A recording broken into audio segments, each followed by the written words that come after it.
Hi, everyone. My name is Cameron Cowan. Welcome to my State of the Union stream. I'm slightly late, but we're here now, so I don't need to run an intro or anything because this is a casual hangout stream. We're going to be going through some stuff ahead of tonight's State of the Union speech, which is really awesome.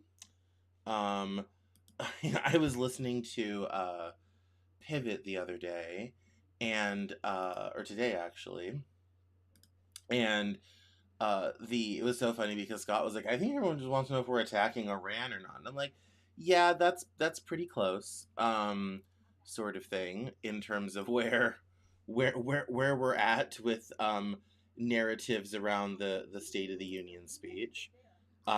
So I have ABC going in the background, and we're going to turn to watch that. Here we go. And let me change this overlay real quick because that was from the news hour last night. And state of the union. And so, yeah, so we're gonna hopefully hear something about Venezuela tonight. We're gonna hopefully hear about Iran tonight. The president's approval ratings are not great, according to a Washington Post Ipsos poll, and so there's kind of some controversy coming into this evening. I know that that President Trump is coming in wanting to talk about the economy and how good the economy is, and how excited we should be for the Trump economy. So it's so there's there's a lot going into all of this tonight. I know that there are some Republicans who may be a little squishy, uncomfortable. Hakeem Jeffries has told House members if they're going to come to stay silent the entire time. I don't know what guidance Chuck Schumer has given to the Senate. It'll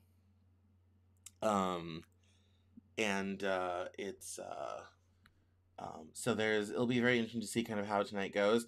There's definitely an awkward moment with the Supreme Court, considering President Trump was kind of attacking them a little bit for their ruling on the tariffs. I'm sure we're going to hear about that this evening as well, one would hope. So there's just a lot of narratives and everything going into this evening. So here's what I'm going to do right now. I'm going to turn up ABC. I'm going to hang out for a little bit. I'll be back and forth when I get some drinks ready to go. And we're just going to hang out tonight. So have fun, enjoy, and we'll talk more as we get a little bit closer. Here we go. Knows that route very well. He's walked it many times and now takes our chief Washington correspondent, John Carl, on the same journey for a behind-the-scenes look ahead as the president gets ready to walk onto the floor lined with lawmakers, aides, and media who will line that route. Okay, so we're with Kevin McCarthy here now. You were a leader here for a long time. Obviously, you were Speaker of the House, but when you were a member of the Republican leadership, you escorted presidents who go right here before the speech starts. Yes, this is the ceremonial office for the Speaker. During the year, you'll meet foreign leaders and others, but what happens in the State of the Union, they nominate an escort committee. Those are Republicans and Democrats, House, Senate. You go in there and you greet the president. You take a quick picture. Then you come back into this hallway. And you've done this with 3 presidents. Oh yeah, this is kind of where the president will start, and everybody's lying before.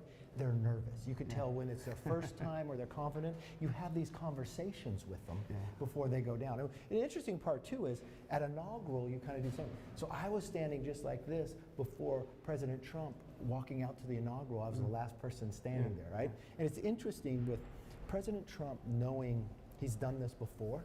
Some of them walk with real confidence. Some of them are nervous. It's a very big speech, seeing where they're going to go. And all the members are kind of lining behind. But you could tell, based upon party, who wants to push up, who wants to push back. And Trump has told me he thinks this is the most important speech. More It's than by any far. other speech. He said, this is it. Okay, once you turn here, it's like the show is going to begin. Because the next time you turn... The House chamber's right over here. We're just walking around the House chambers. Because when the next doors open is when America really watches it. So the Sergeant of Arms, Bill McFarland, he's going to go out there. The famous gonna pause. words. Yeah. President of the United States, everybody's going to rise up. Yeah. And then you walk down there and people are just grabbing you, want to shake your hands, and everybody's excited. It is the Super Bowl, it is the prom, it is important to every single member. What's Trump usually like at this moment when he's coming in? I mean, like I said, he thinks this is his biggest speech. So what's he like? You know, it's it's funny to walk in. Like when the first time he's coming down here, I thought he'd be nervous. I'm trying to. He'll still talk to you about things, but I didn't really want to get in his head about something else. Right. He turned the corner right here the first time, and somebody walks up and has a Diet Coke. He takes a swig, washes his hands, and go. Let's go. Yeah. Wow. Now this is going to be a little different because you have like a lot of Democrats who are going to be boycotting the speech. Yeah, which is unfortunate because what you really want. Look, I've been there. I had, as Speaker, I'm sitting as a Republican, and I've got a Democrat vice president, and a Democrat president, and everybody's looking at you. And the difference part, when you're sitting up there as Speaker, you can hear what everybody says, even though the television doesn't pick up. People don't realize. I've been in the you hear their comments. Yeah. But this is the moment when they get about right here. Yeah. These doors will open. And then those doors right there, they'll keep them closed just like that. Yeah. The president will be standing there. The rest of the escort committee will be down the stairs, and they open that up. If you look directly from that door all the way across, the other door you'll see is the door to the Senate. And what's different? I love tours like this because people, they don't show a lot of this stuff on television. So it's always really cool when you get to see what you would see if they were there. So this is really cool with Kevin McCarthy to see how people walk through the camera. People kind of forget the Capitol doesn't seem that big on television. It's quite large, actually. So it takes quite a bit to get around that place. Well, what happens is... So are we going to see empty I'm just seats? checking Twitter to see I don't believe so, because normally what would happen when I was Speaker and others, like when we would have Yes, thank you for letting me know that I'm live. Yes, thank you. Bring in, I'm aware. But ambassadors still come to stadium. Like if you look over to the side, a lot of ambassadors are there, and they come fill in. I still think, when you're thinking you got all the House and all the Senate, if there's 20-some boycott, you'll never even know it. Yeah, they'll be missing out because it's such a packed chamber anyway. And what's happening right now in the chamber? They're cooling it down. Yeah. They're putting these lights up because it gets warmer. They're making sure. Does it get hot in there after? I mean, he might go 2 hours tonight. Oh, he's going to set a record. It was an hour and 40 minutes last time around. Now you're hearing Kevin McCarthy saying he's going to set a record. That means more than an hour and 40 minutes tonight. Joining us now, Chair of the House Democratic Caucus, California Congressman Pete Aguilar. That's a lot of time to hopefully hear what you want to hear, Congressman. You know, the president is coming in to this night with really low approval. But your party isn't doing much better. When asked who they trust to handle America's biggest problems, 33% of Americans say President Trump, only 31% say Democrats. So how does your party plan to show voters why they should trust you more than Trump? Well, I think this is clearly about a contrast right now. Donald Trump does not have the support of the American people because everything he is doing in policy is making life difficult and making life more unaffordable. So Democrats will offer a response, and our response this evening will be done by Governor Abigail Spanberger, and she's going to do an amazing job. But we're going to continue to talk about the affordability message, where the president has nothing to run on because for the last year, all he's done is wreak havoc and to raise people's costs on health care, on groceries, and on so many essential goods, from school supplies to holiday shopping. Americans have seen their prices skyrocket, and each American, it's about $1,700 more you're paying this year under Donald Trump's presidency. That's what this is about. That's what those approval ratings are about, and that's what the November elections will be about. Well, you're mentioning a lot of reasons why folks shouldn't vote for Trump. Why should they vote for you? Because we will prioritize an affordability agenda. Because we have time and time again proven that we are the party of health care. Republicans are the party of kicking people off of health care coverage. What they did was eliminate health care coverage for 13 million people to provide tax cuts to their billionaire friends. We won't do that. We don't stand for the billionaire class. We stand for health care and the people. But we also know that's not enough. We need to have policies and strategies to ensure that more people have access to housing, more people have access to to the American dream. More people have access to lower utility costs. We want to make life better for everyday Americans and their kids. And we want to ensure that their kids have a greater opportunity to succeed in this economy and in this world than they did. And right now, for so many families, that's not the case. And Democrats will prioritize that. Let me ask you, a lot of your House Democratic colleagues are skipping the speech tonight, possibly 50 to 100. Why aren't you? You know, I thought it was important. I want to be here. I want to be here and listen to the president. I want to hear and call him out when he lies. I want to hear and understand if he offers an actual vision for this country, or if it's just going to be him, you know, talking platitudes and talking about a bunch of things, taking credit for things that the Biden administration did, or just making things up on the fly. This is a guy who called the affordability agenda a hoax, a Democratic hoax, and now he's going to come into this chamber and he's going to try to take credit for lowering the costs that people have.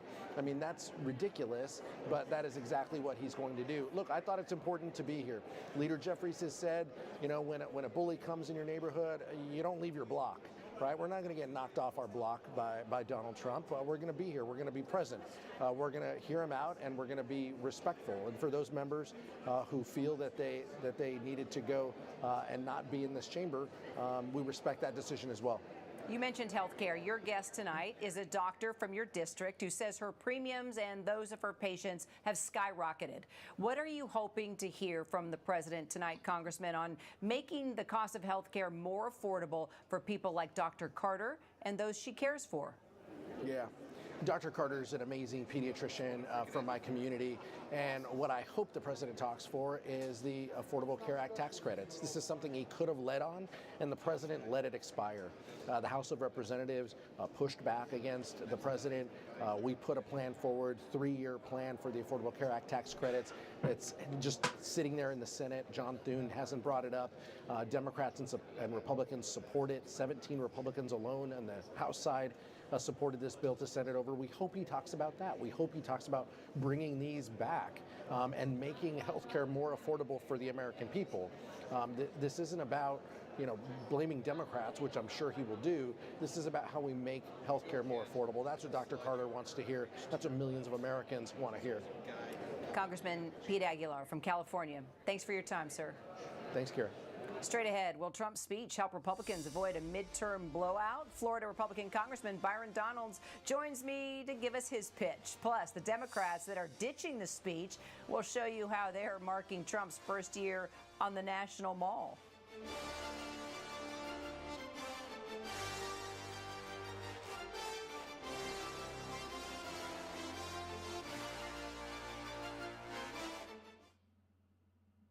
This is what you need to know.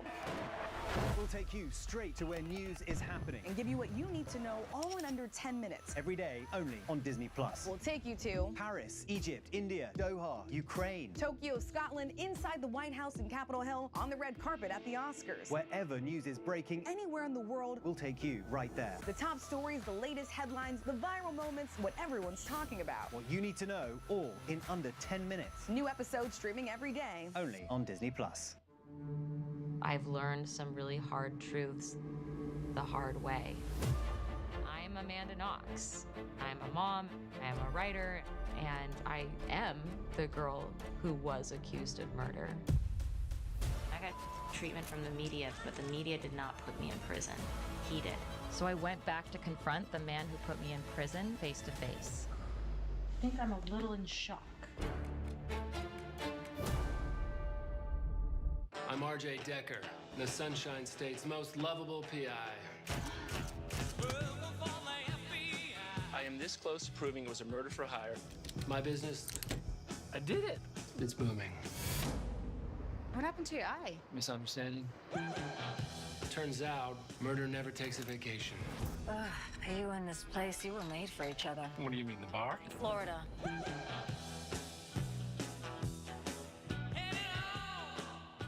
When I was little watching American Idol, I was sure that I was gonna find a way onto that stage. This audition is the first page of my story. I believe in myself. If I could do this. I belong here.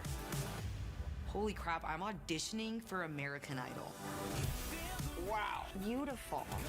That's what it's all about. That was impressive.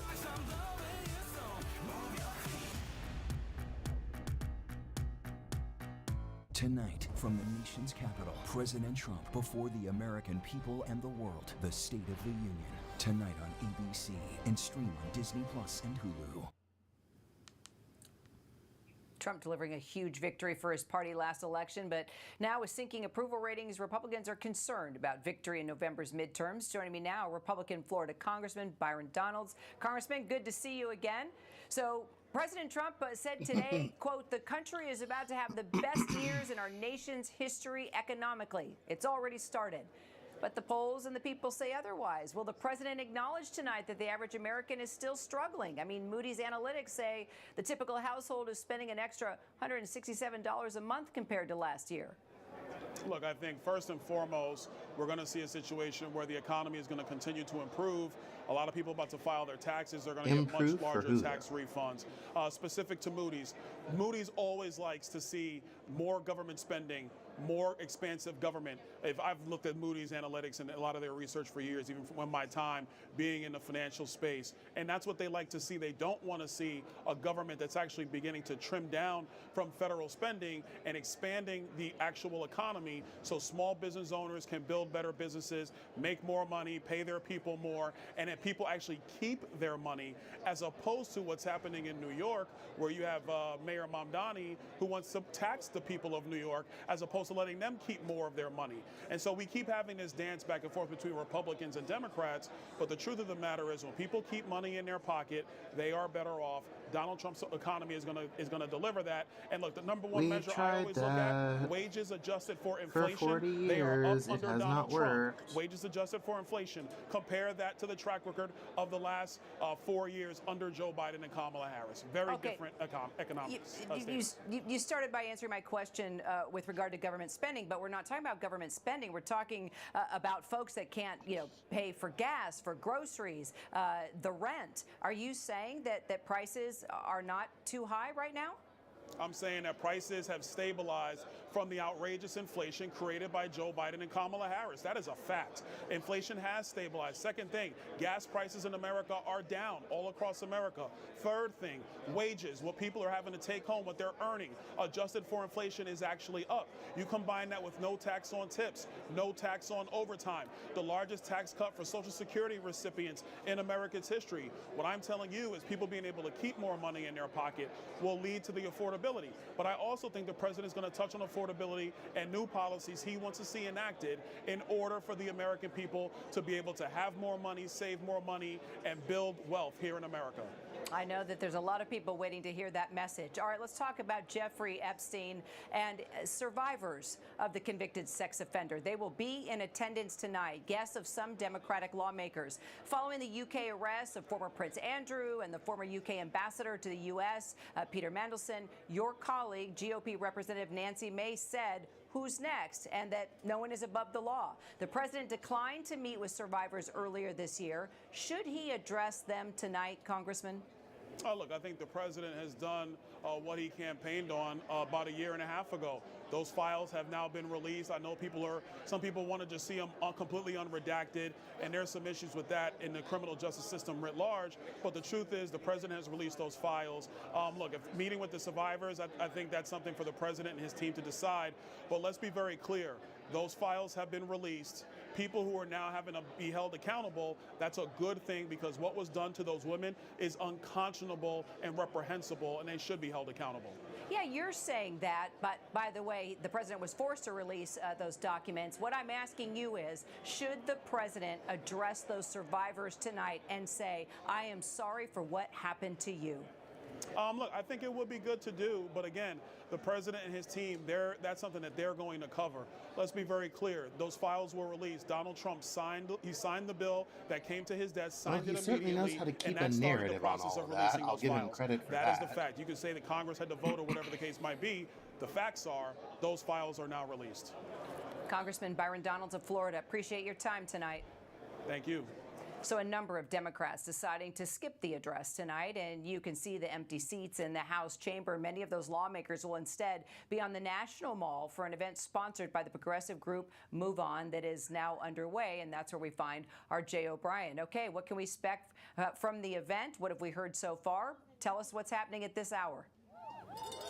Yeah, and behind me on the stage right now is Democratic Senator Chris Murphy of Connecticut with his guest for the State of the Union. He is one of, by our count, more than 70 Democrats who are skipping that speech, many of them here at this event on the National Mall. You can see the stage behind me. On the other side of the camera is the crowd, and you're looking at a group of, by our count, about 100 or so, a little over 100. But when we talk about the unprecedented nature, Kira, of the number of Democrats who are boycotting this speech, we've seen over the years opposition parties boycott a State of the Union. It goes all the way back to Richard Nixon, but those numbers are usually in a dozen or so, 14. It happened a few times in the Trump era, but nothing like this with dozens of members boycotting the State of the Union. And some of these members on stage here have already addressed the political reality here. They know they are breaking a norm, and they know that they are potentially setting a precedent here in which an opposition party in large part doesn't show up for a State of the Union. Chris Murphy addressed that by saying, in his view, President Trump doesn't, quote unquote, deserve an audience. And then other members saying that they are breaking a norm in order to keep with their values, Kira. So how are Republicans feeling about their midterm chances given the president's approval rating at this moment? Well, I can tell you the Democrats I've talked to on the first page feel they do have momentum here. But one of the things I've heard from Republicans is that they want a unifying message out of the president tonight, not just with the pomp and circumstance in the chamber and the guests the president is inviting and the possibility, the likelihood of the men's hockey team or representatives of it being there, et cetera, but they also want a unifying message on issues like what you just talked with Congressman Donalds about, affordability. And we've seen in recent weeks and months cracks in the president's usually firm grip on congressional Republicans the closer we get to the midterms, with a number of Republicans willing to break with him on some key issues and some crucial votes on the House and the Senate floor, on tariffs, on war powers, and then, of course, that massive significant political defeat of the Epstein files vote, where the president long campaigned Republicans against that. Ultimately, when the writing was on the wall that Republicans in droves were going to vote to release those files, the president ultimately changing his view here. But point is, we've heard from Republicans who say they want that unity of this time last year. They want that unity of the early months, that party unity, that Republican unity of the early months of President Trump's second term back. And they're hoping tonight can be a reset of that point, and in keeping with some of the unity that those in the party feel, but also trying to build back and mend some of those cracks that we've already seen in Republican resolve. Jay, you know, we've been talking a lot about how many Democrats are going to ditch the actual State of the Union and be in the seats of the House chamber. We are not able to see inside yet or get a really clear picture of how many Democrats will not attend. There's been estimates of, 50 lawmakers to 100. What's the sense of where you are right now? Small crowd, big crowd? Do you see a large number of lawmakers that maybe made the choice to not attend the event in the House chamber, but be there where you are on the National Mall? Well, we know that upwards of 70 Democrats are going to miss generally. Here on this stage, we've seen maybe 30 or so far, so they're not all coming directly here to this event. Point is, Kira, the overall question of what is it going to look like when President Trump gets to the speaker's rostrum and looks out on that crowd is really going to be a game time thing. We won't know exactly what the visuals look like until the lights go up in that chamber, because Republicans do have some means of filling those seats for those dozens of Democrats who will be skipping. And so there is a possibility that you can fill those seats with U.S. ambassadors. There's a possibility you can fill those seats with former members of Congress who still have floor privileges. Obviously, knowing President Trump, as all of us do, and his various dynamics, as all American people have become accustomed to, seeing an empty room or half-empty room or something to that effect is not going to be something the president wants to see. But exactly how many, quote-unquote, empty seats will be in that room, we won't know until really it begins to roll in around 8:30 as we get towards that speech at 9 o'clock. All right, well, keep us updated. Jay O'Brien will stay in close touch. And we are getting word the President of the United States may not be far from leaving the White House and heading there to Congress. He's getting ready to make his way to the House chamber, as we mentioned, for his 2026 State of the Union address. We're looking at just shy of 30 minutes that he will leave the White House here and head to the Rotunda. And then he will walk through some of the most historic, statue-filled and heavily secured spaces in the U.S. Capitol. You saw the live picture there moments ago. I don't know if we're able to bring up sort of a two-box of where the president will be leaving there at the White House and then arriving to the hall. But you will see already that people are lined up, from lawmakers to aides to members of the media that have gathered around that route. So as we wait, let's turn to our senior White House correspondent, Selena Wang. And I guess we'll hold on this live picture, Selena, and wait to see if we can see the president. Looks like he might be running a little behind schedule, but then again, he's got a motorcade. It won't take him long to get to the Capitol. He knows he has to be on time.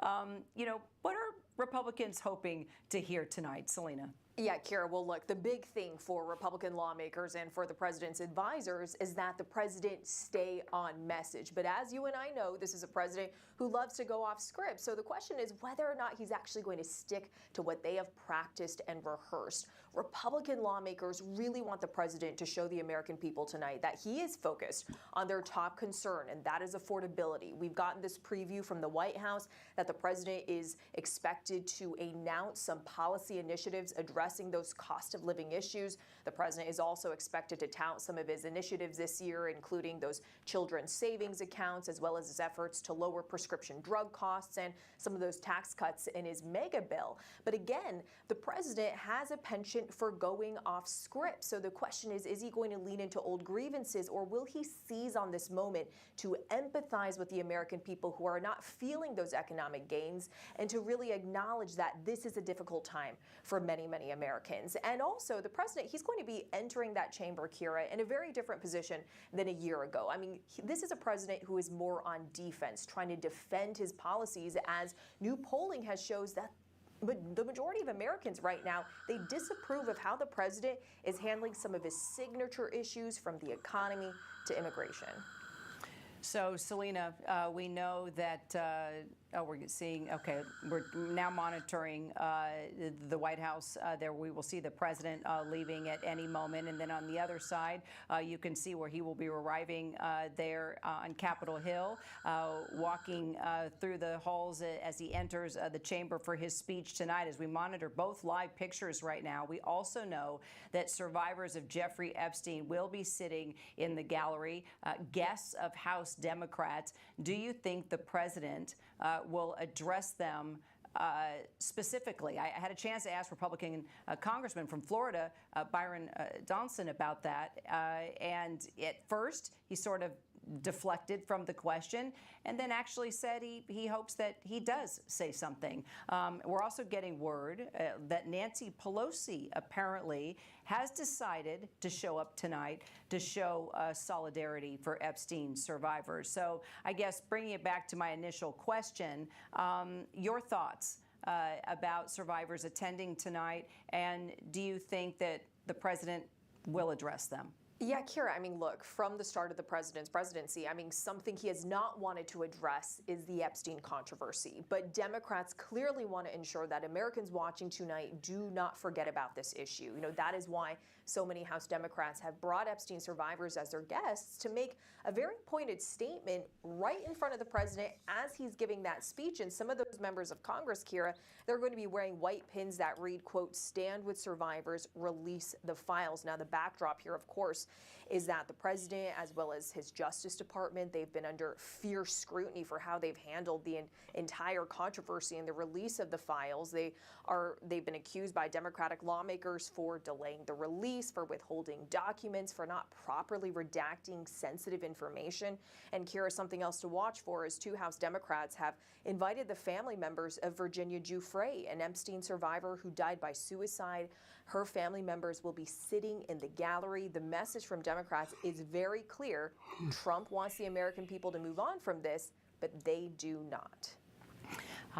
Starting to get, there's Caroline, Susie Wiles, the president's closest advisor, also Caroline Levitt, the press secretary, coming out the doors there, which means the president will not be far behind. Selena, this speech also, okay, now the doors are formally being opened.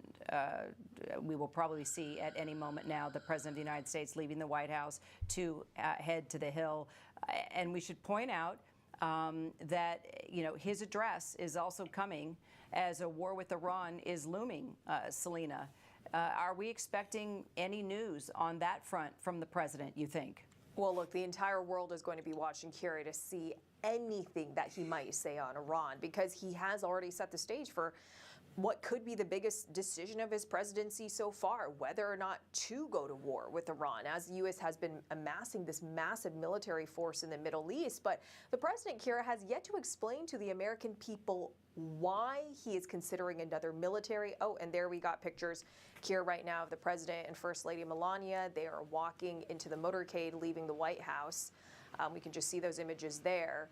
But going back to this foreign policy side of this, he has not explained to the American people yet, Kira, why he is considering another military strike. No one in his administration has been clear as to what the end goal is here. Is it about reaching a nuclear deal? Is it about regime change? The president did tell reporters today that, quote, Iran wants a deal more than I do. They just can't say the magic phrase, we won't build nuclear weapons. But look, this also comes as, of course, Trump had campaigned on ending wars, bringing troops home, but we have seen him over the course of the year be very aggressive and assertive when it comes to intervening, from the operation to capture Nicolas Maduro from Venezuela to strikes last year targeting those nuclear facilities in Iran. And we just saw the president there waving. He's now motorcading to the Capitol.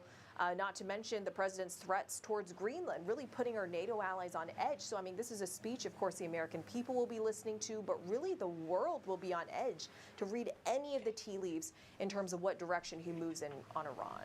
All right, Selena, thank you so much. We'll see you again right after the speech. So as you saw, the President of the United States and First Lady Melania Trump getting into the beast.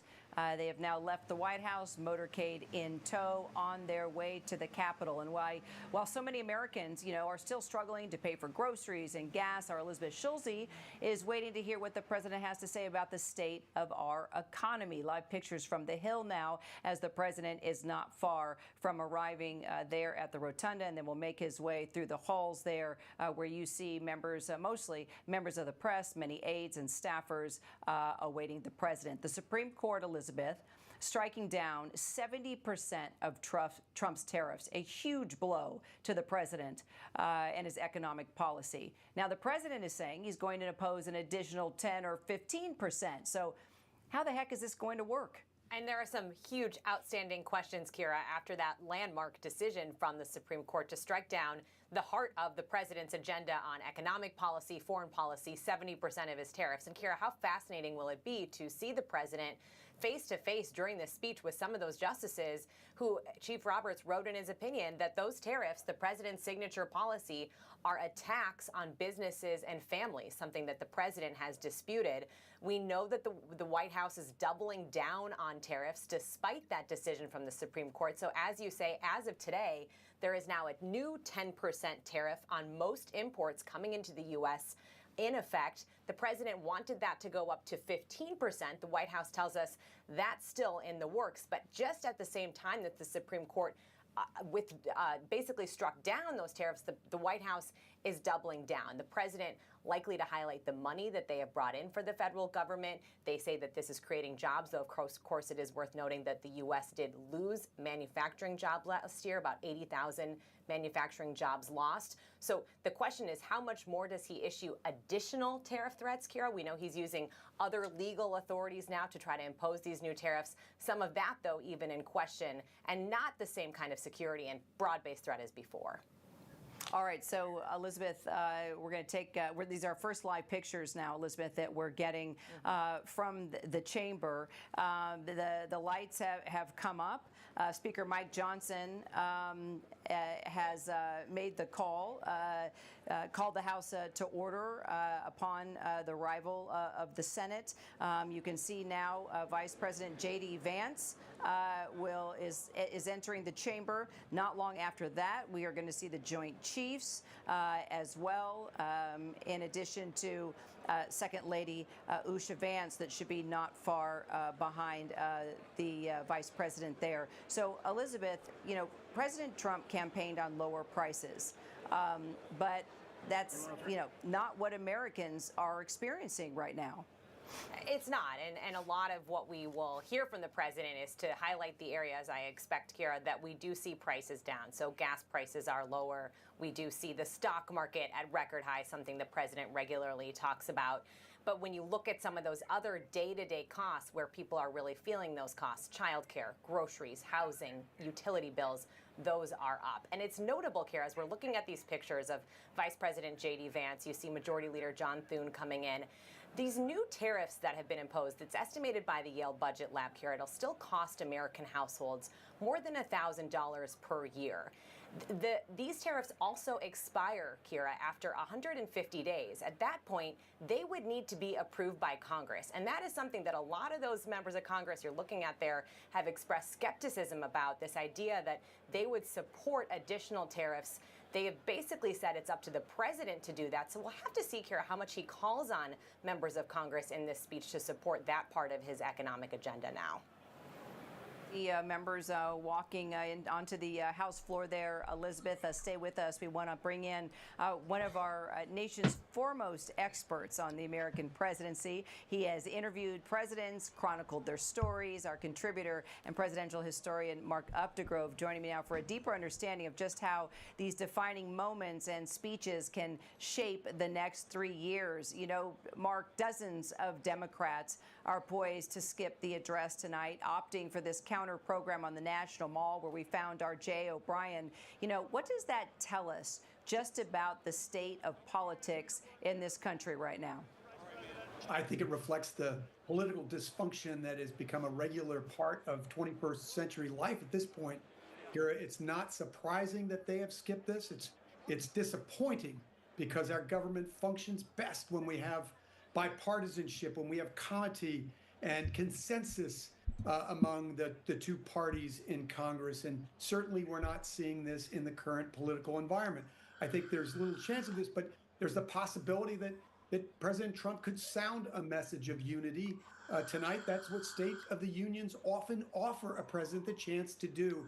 And we'll see what kind of message he sounds tonight. But again, I think this is very much reflective of where we are, not only politically, but as a society today with the polarization that is prevalent throughout America, Kira. And we're seeing the vice president greet, military leaders there, including the chairman of the Joint Chiefs, Dan Kane, as we continue to talk about a looming war with Iran, wondering if indeed we'll hear anything from the president about that tonight. Mark, if you think about the State of the Union and addresses that have unified our country. You know, we can think about George W. Bush after 9/11. You and I remember that well. Ronald Reagan after the Challenger explosion. Those challenging moments gave our presidents a chance to boost our solidarity, to unite us. Is there no such thing as a unifying event in Washington anymore? Because there are times where it sure feels like we are so divided that thinking about unification is a pipe dream. You know, you're so right, Kira.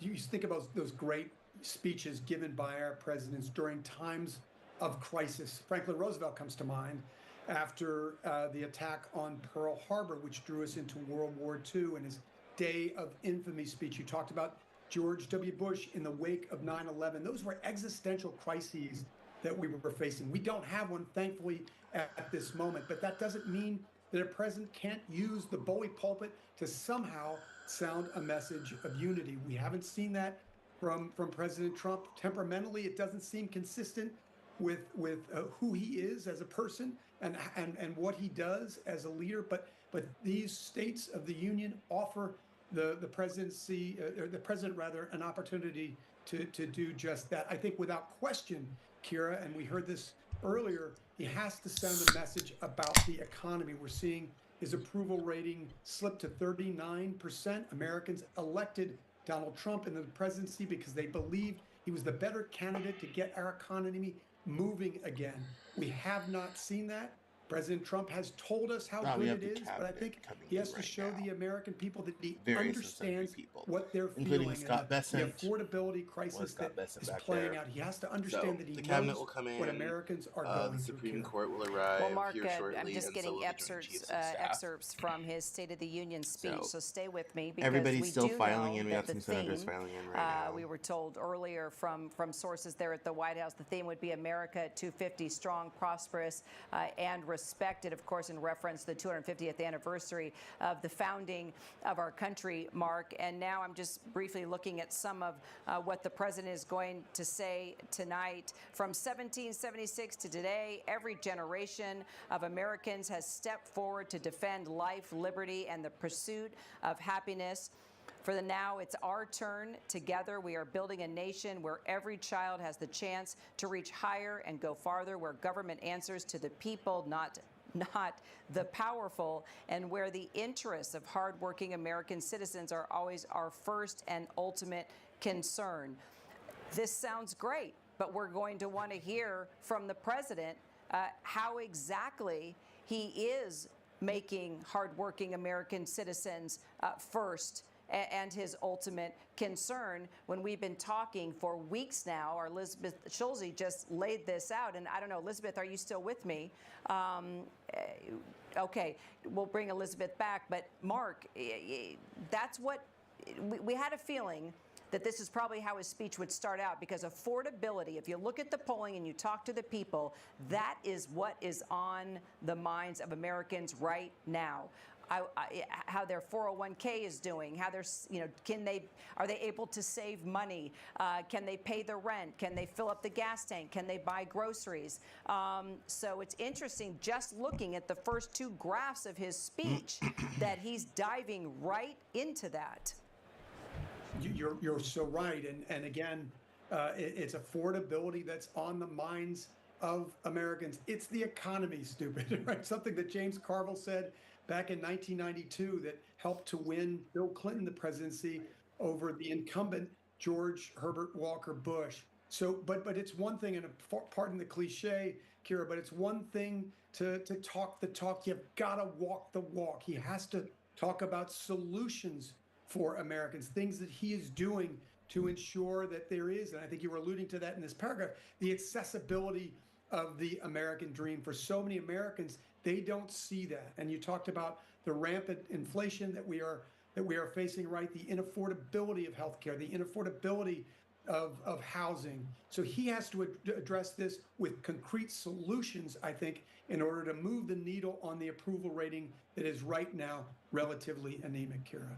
Just a little bit of color. I don't know if you saw the shot. It happened sort of quickly, but the U.S. Capitol Historical Society had told us that Speaker Johnson would display George Washington's gavel during the State of the Union address, and we did just see a shot of that, clearly a nod to America's 250th anniversary. So they are playing up this theme of a strong America 250 years later. Also, it looks like the president is going to start talking about threats to the United States, foreign policy issues. I'm seeing here, as president, I will make peace wherever I can, but I will never hesitate to confront threats to America wherever we must. We are also restoring American security and dominance in the Western Hemisphere, acting to secure our national interests and defend our country from violence, drugs, terrorism, and foreign interference. For years, large swaths of territory in our region,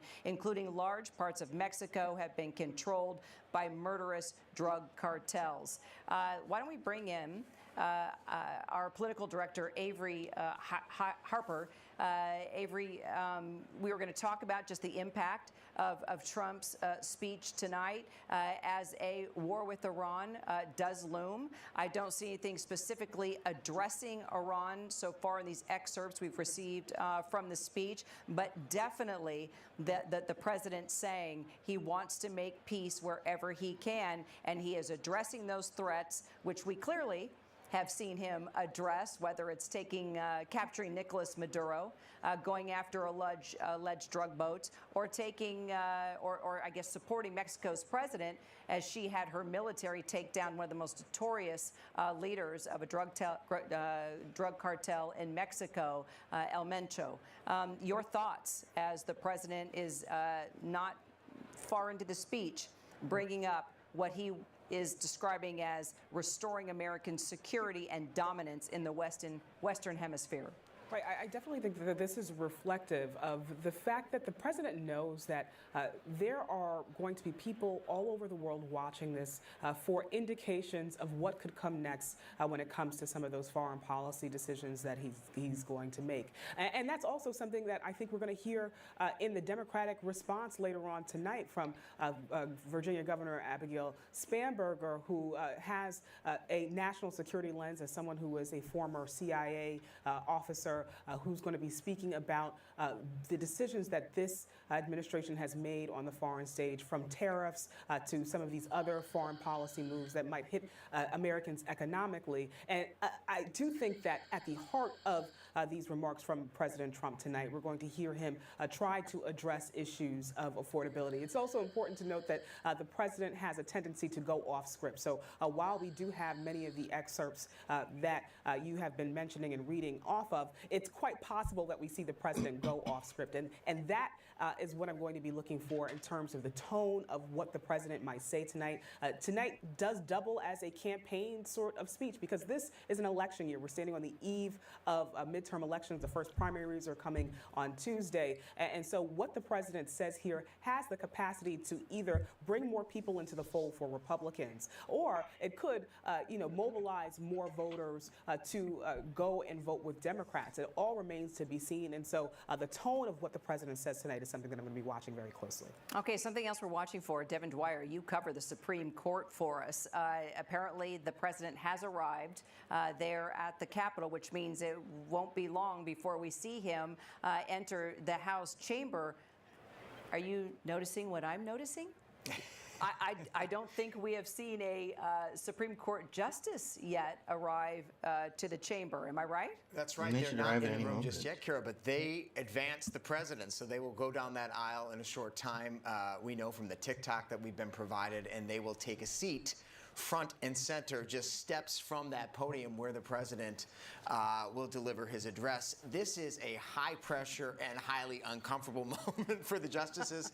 I've spoken with a number of them who have experienced this in the past, and they really don't like going to this event, given how much of a political pep rally it's become.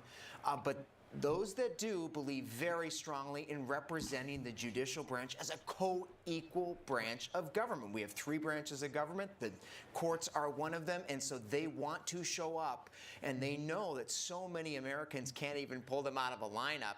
So tonight, just having that chance to see them in the front row, despite all the rhetoric and the division that you've been talking about with some of the guests, they will be there tonight, sitting, as Justice Alito has put it, like potted plants, trying very hard not to make any facial expressions as the president talks. A Supreme Court justice that, for the very reason of all the scrutiny, doesn't go, right? That's right. You know, a lot of people have been talking today, perhaps anticipating that the president might,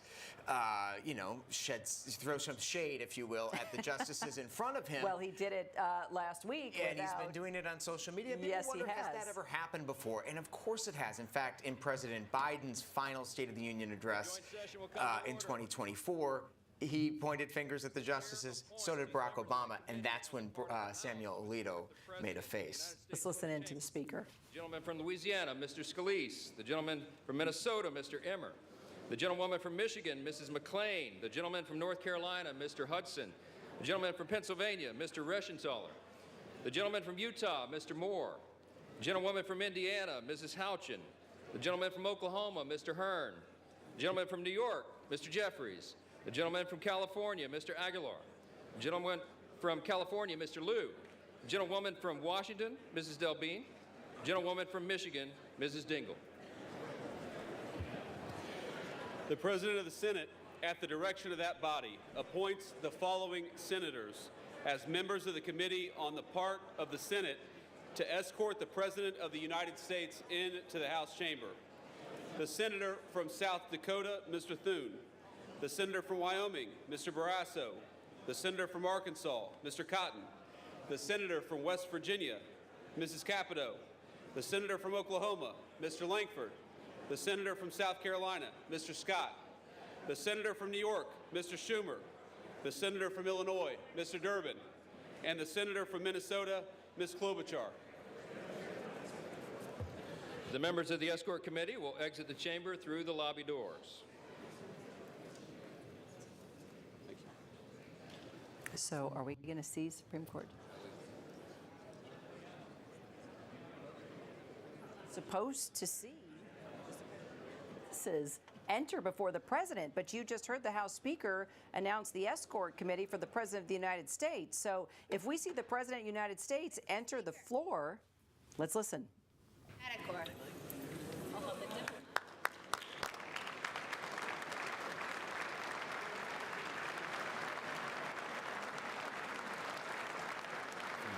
The Supreme Court justices are supposed to follow the diplomatic corps and then the President of the United States. So we do have a few more stops on the way. Okay, all right. So, we just, this is something that we're watching very closely. Okay, they're a little behind schedule. Understood. Why don't we bring in Heidi Heitkamp and former Trump campaign senior advisor Danielle Alvarez.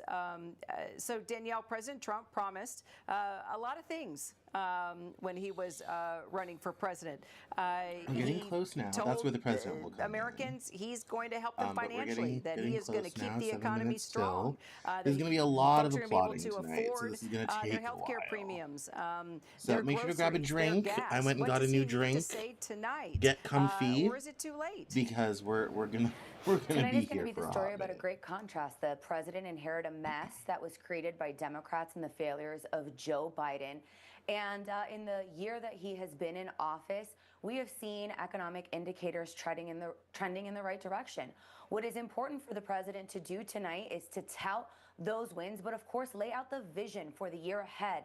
And certainly that is critical as we head into these midterms, as we discuss about how Republican governance can create wins for the American people, and as we try to prosecute the case that Republicans should maintain majorities in the House and Senate working alongside the president. So not only will it be important with all of these eyeballs in this address that he talks about the wins that he has delivered, again, the one big beautiful bill, the tax cuts for middle-class families will be very critical for him to talk about, most favored nation drug pricing, Trump RX, but it will be very important as he lays out the path for the year ahead. And as he lays out that path, Heidi, what does the president need to say to unite this country, to get both Democrats and Republicans believing in the next 3 years and that they will be solid for every American? Well, I think one thing he could do is actually lay out a legislative agenda, which he never has. And so when we go forward, I think that if this is about what a great job I'm doing, and that's all he talks about, this is dangerous territory for Republicans. What he needs to do is outline a legislative agenda, challenge Democrats to come along and to actually deal with affordability. All right, I'm going to bring our Devin Dwyer back in because now we are starting to see the Supreme Court justices. Devin, I'm going to let you take it from here. Let's name them, starting with John Roberts. And you do see these are the 4 justices, Kira, who attended last year's address by the president. You see Chief Justice John Roberts. He has never missed a State of the Union in 25 years. Elena Kagan, the only liberal in that group. Brett Kavanaugh, the president's second nomination to the court and someone he has praised. Kavanaugh would have upheld the president's tariffs in that group. And Amy Coney Barrett, the youngest conservative, she has taken a lot of fire from conservatives given some.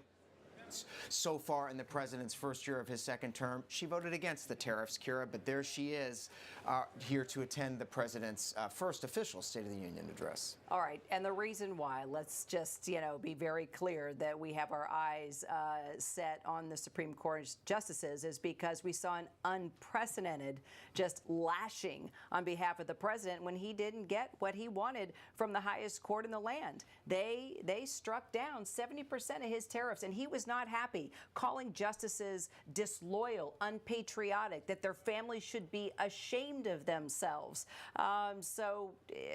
We're wondering, will he...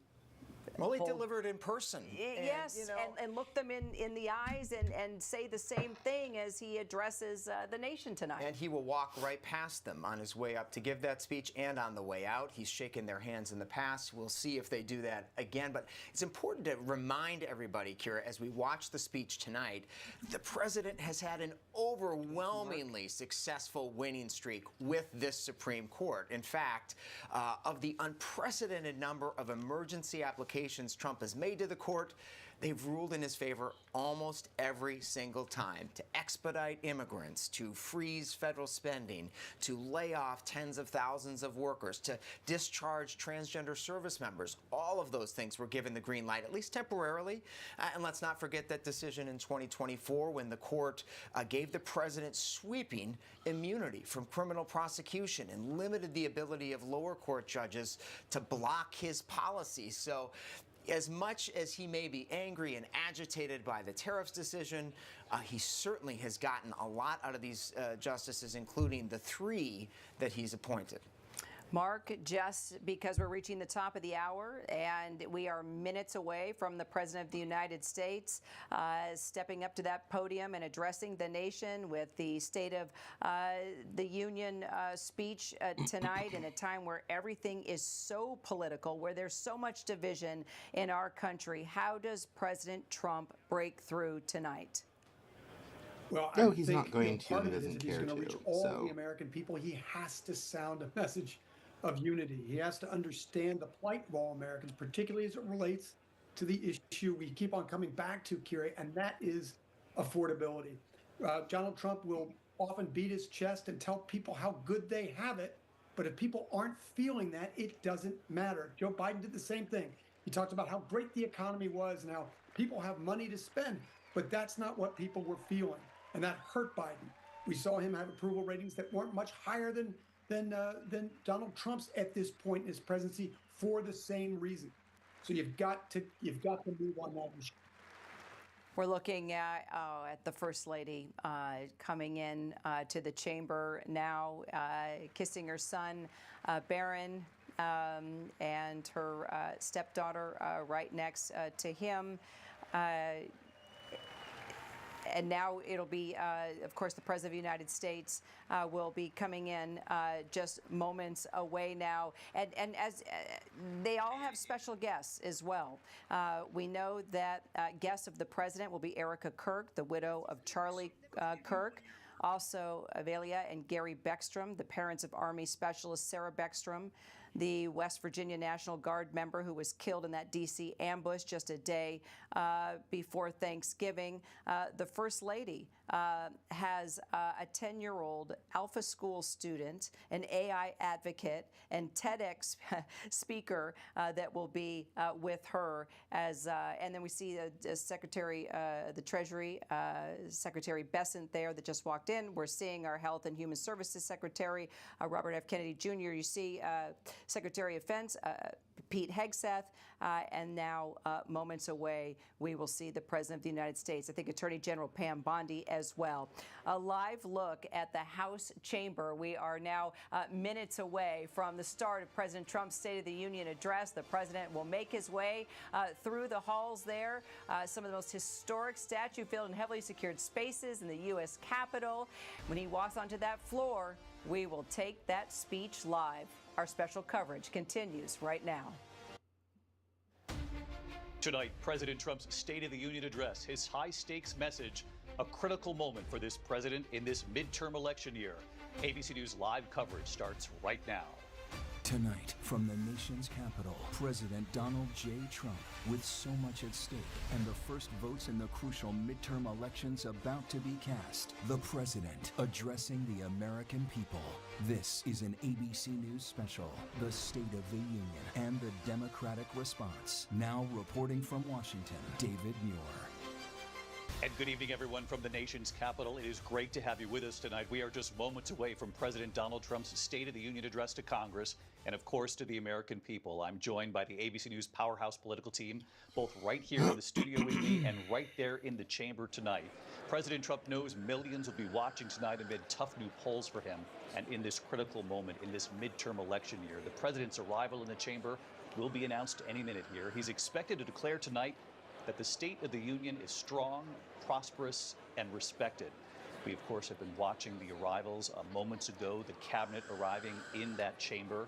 One of the noticeable differences about the chamber tonight, the absence of many of the Democrats who had decided to boycott the State of the Union. The minority leader, Hakeem Jeffries, had said if you can't behave, he would rather you not be in the chamber. But that's not the sole strategy here, Lindsay Davis. You talked with Democratic leaders tonight who said they thought that their purpose would be better suited elsewhere. Exactly. And from our estimate, we're hearing at least 73 Democrats decided not to show up tonight. The breakdown, about 59 in the House, 14 in the Senate. Earlier today, I had the chance to talk with Democratic Whip Clark, who said that she feels that the focus of the State of the Union should be the American people. And so she described not wanting to listen to misinformation from President Trump and instead speak to her own constituents about the state of their union. We'll watch that strategy as it plays out tonight. Many wondering if whether or not just showing up and being part of what the American people expect every year from a president, either the joint address or the State of the Union, as it's called, once you're into your second year as president. There we see the Health Secretary, Robert F. Kennedy Jr., Kristi Noem, Homeland Security Secretary, of course, front and center with immigration policy in this country, Susie Wiles, the Chief of Staff, of course, the trusted advisor to the president, one of his favorite people inside the White House, the Trump family up there in the chamber. You can see Ivanka, Barron, and the rest of the children, and Susie Wiles looking up to that chamber just moments ago. We saw the First Lady, Melania Trump, arrive as well. The rest of the cabinet there behind Kristi Noem. Her policies, the ones that she has to front in this country, the president's policies on immigration, the ICE policy playing out in Minneapolis for several weeks. The president is expected to address that tonight, and this White House fully aware of the polling on this, Mary Bruce, that the American people are aware of success at the border, but deeply uncomfortable with the images out of Minneapolis when it comes to Renee Good and Alex Pretty. Yeah, the president knows that he is battling against those poll numbers. We know that our poll shows that Americans disapprove of his handling on immigration. Of course, one of the key issues that propelled him back to the White House. And he is going to try tonight, or have to do tonight, to straddle that balance, to tout his successes at the border while also recognizing somehow Americans' concerns with the way that his ICE operations have been enforced across this country. And of course, David, it comes as we are in the middle of this partial government shutdown. Democrats refusing to fund the Department of Homeland Security until the president makes reforms to his immigration enforcement tactics. Many of the Democrats are now demanding that ICE agents remove their masks, that they have warrants for these arrests that they carry out around the country, and among the other demands, of course, and as you mentioned, Mary, the partial government shutdown, the backdrop to this State of the Union address. You can see some of the empty seats here in the chamber tonight. I want to show you a key moment that people at home, you know, we've been reporting on this for the last couple of days, the rebuke from the Supreme Court when it comes to President Trump's tariffs. Members of the Supreme Court right there in the chamber tonight. 4 of the justices are standing, and it will be very interesting to watch this dynamic, because as the president is standing before that chamber, you have to keep in mind that the justices are really only a few feet away from him. It was just a year ago, we remember seeing that image of John Roberts, the Chief Justice, President Trump shaking his hand and actually mouthing the words "thank you" to the Chief Justice. That went viral, if you will, throughout the political world. But tonight, if we can show the pictures of the justices standing in the front when they arrived a short time ago, the Chief Justice you can see in the corner of your frame, but 4 of them standing there together. And John Carl will be fascinating to watch tonight. The president, his interaction, if there's any interaction at all after being rebuked by the Supreme Court just days ago. His words after that decision were blistering towards the Supreme Court. He called the justices that ruled against his tariffs very unpatriotic. He said that they were lapdogs of the radical left. He spoke about them as if they were beholden to foreign interests. Really quite a display, something we've really never seen an American president talk about the Supreme Court that way. I get the sense that tonight the message will be somewhat different. David, you and I had a chance to have lunch with the president today as a preview to this speech. My sense coming out of that is that he wants this to be a celebration of America's 250th anniversary, to talk about what he sees as the accomplishments of his administration, and I think we'll pull some of those punches tonight. The doors are now open in the chamber. John, thanks so much. We are expected to hear the announcement that the president has arrived for the State of the Union. Mr. Speaker, the President of the United States.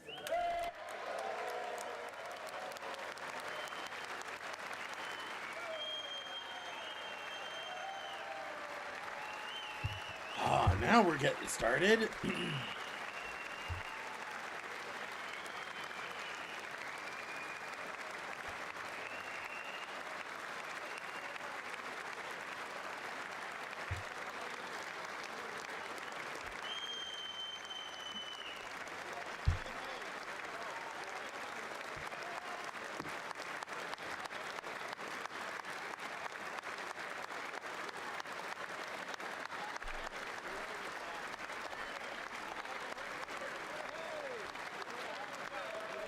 The president has entered the chamber. He knows this moment is a pivotal moment for him. He was saying, and we should point out, John took us behind the scenes here, it is customary for the anchors of the networks and some of the cable news hosts to be invited to the White House under Republican presidents, under Democrat presidents. On the day of the State of the Union, the president did invite a few of us for lunch, and he made it very clear that he will address the economy tonight. Obviously, the polls, this White House very aware of his handling of the economy in terms of the American people, that they can look at the stock market, Guy, you're holding also up the can line. look at their grocery bills and recognize someone that brought they're his not Make America feeling Great this, Again hat. quite How yet. good You for can see him. the very warm welcome that he's getting from his Republican colleagues there in the chamber. Let's go right to Rachel Scott, who's also in the chamber tonight. And Rachel, what do you make of what you see so far? And are there empty seats, as had been predicted by many of the Democrats who said they might sit this one out?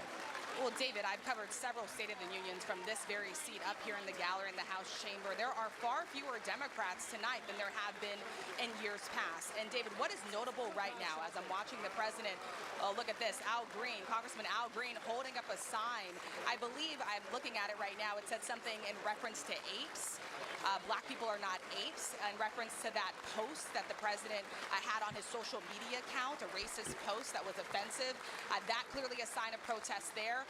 Also notable as the president's making his way down toward the Supreme Court justices, David, is some Democrats didn't even bother to turn around as the president entered the House chamber tonight. And Democratic leadership, notably Hakeem Jeffries, was seated. We just saw the president obviously shake the Chief Justice's hand. There's Justice Elena Kagan, Brett Kavanaugh, Amy Coney Barrett. Of course, he chose Amy Coney Barrett for the bench. She was one of the justices who did not vote in his favor and did not shake her hand there. Did interact with the Chief Justice, but then with none of the other justices. And John Carl, this was a question for the president today. Obviously didn't want to go on the record, didn't offer any answer to us.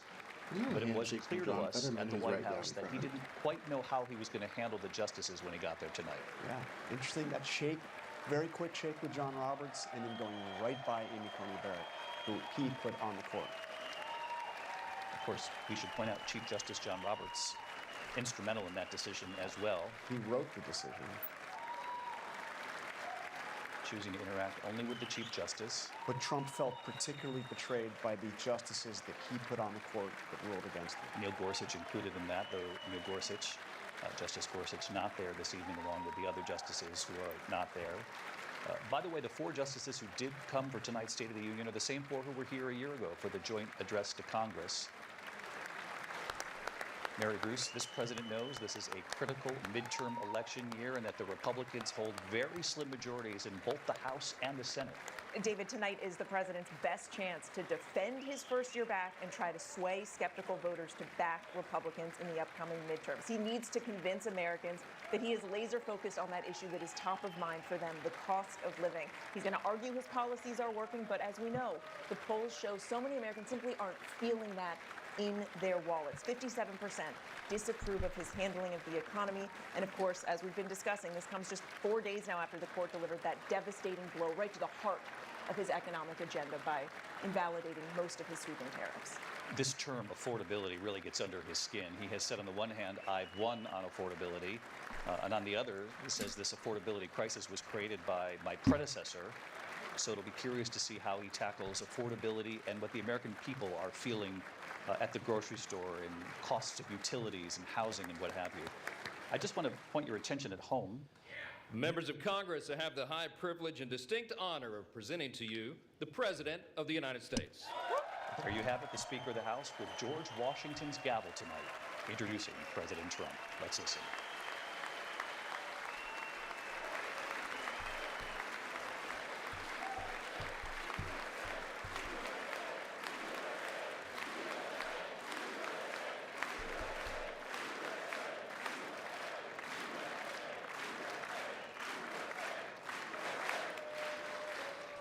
Well, thank you very much, everybody. It's really an honor. Speaker Johnson, Vice President Vance, First Lady of the United States.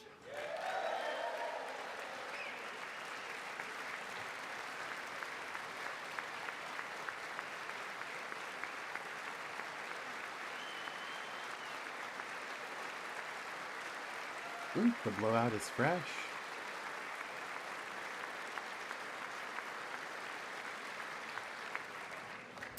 Second Lady of the United States.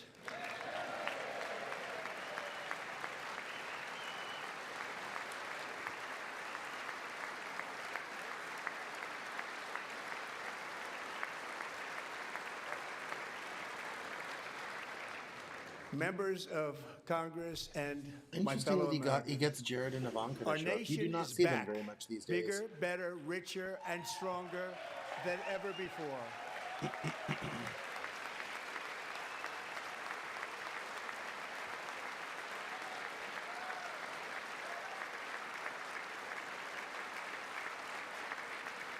Less than 5 months from now, our country will celebrate an epic milestone in American history, the 250th anniversary of our glorious American independence.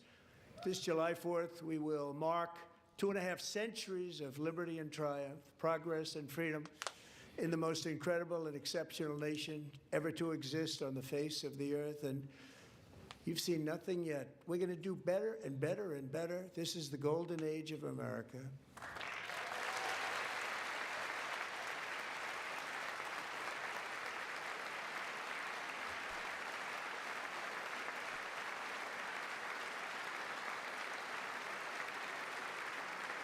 When I last spoke in this chamber 12 months ago, I had just inherited a nation in crisis with a stagnant economy, inflation at record levels, a wide open border, horrendous recruitment for military and police, rampant crime at home, and wars and chaos all over the world. But tonight, after just 1 year, I can say with dignity and pride that we have achieved a transformation like no one has ever seen before, and a turnaround for the ages. It is indeed a turnaround for the ages.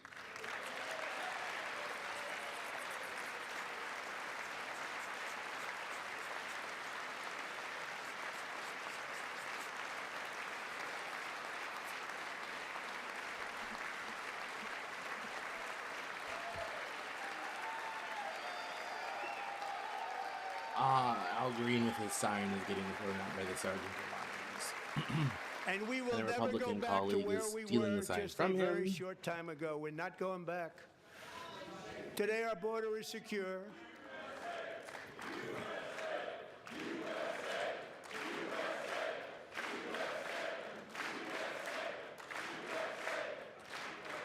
Thank you. Today our border is secure. Our spirit is restored. Inflation is plummeting. Incomes are rising fast. The roaring economy is roaring like never before. And our enemies are scared. Our military and police are stacked. And America is respected again, perhaps like never before.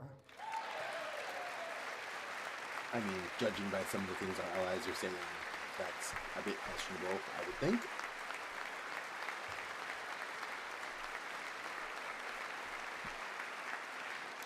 After 4 years in which millions and millions of illegal aliens poured across our borders, totally unvetted and unchecked, we now have the strongest and most secure border in American history by far.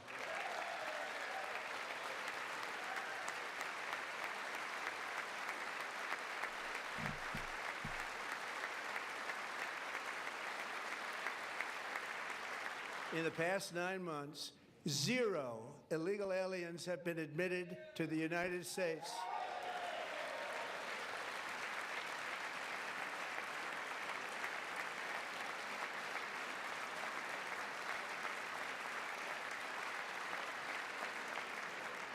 But we will always allow people to come in legally, people that will love our country and will work hard to maintain our country.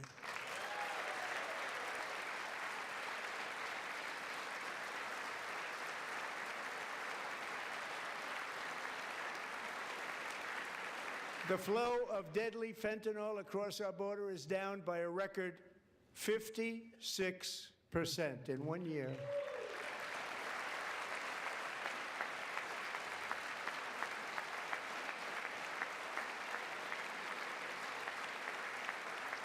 And last year, the murder rate saw its single largest decline in recorded history. This is the biggest decline, think of it, in recorded history, the lowest number in over 125 years, year 1900. In fact, substantially before my wonderful father, I had a wonderful father, Fred, before he was born, substantially before he was born. That's a long time ago. He wouldn't like me to say that, but that's a long time ago. The Biden administration and its allies in Congress gave us the worst inflation in the history of our country. But in 12 months, my administration has driven core inflation down to the lowest level in more than 5 years. And in the last 3 months of 2025, it was down to 1.7%.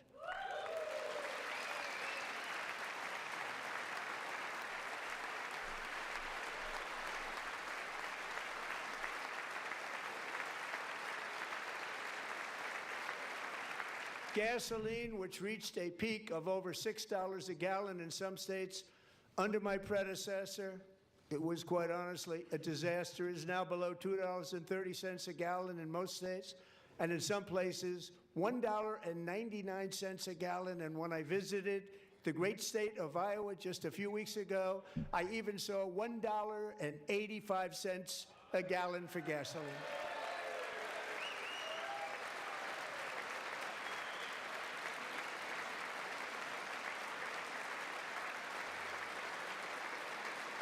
Mortgage rates are the lowest in 4 years and falling fast, and the annual cost of a typical new mortgage is down almost $5,000 just since I took office. 1 year.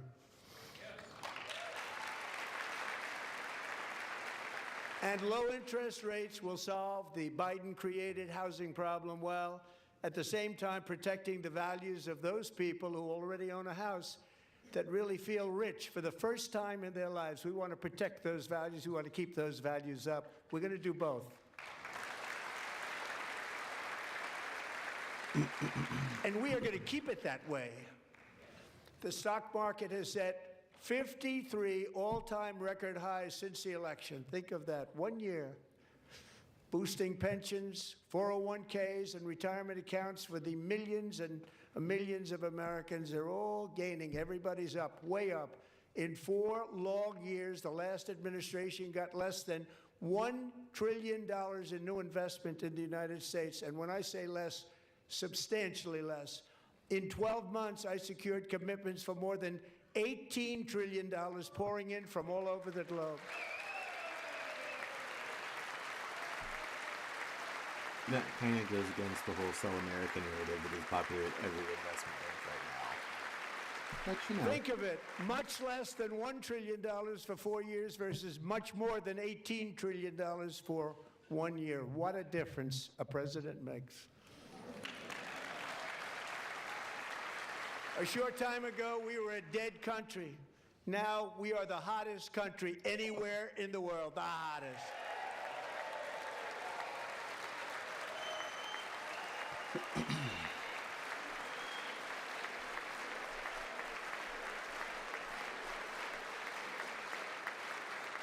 As thousands of new businesses are forming in factories, plants, and laboratories are being built, we have added 70,000 new construction jobs in just a very short period of time. It's getting bigger and bigger and stronger.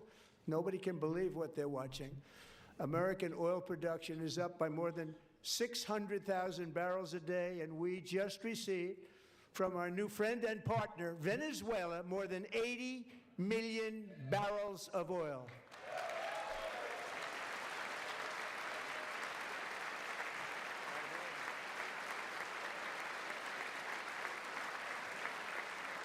American natural gas production is at an all-time high because I kept my promise to drill, baby, drill.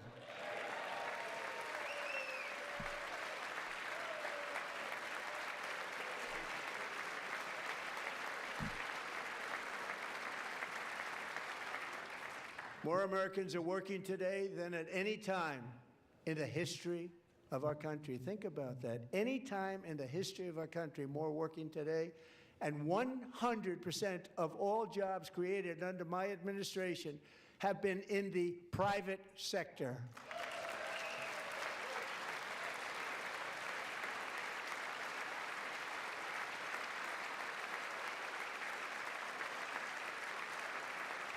We ended DEI in America.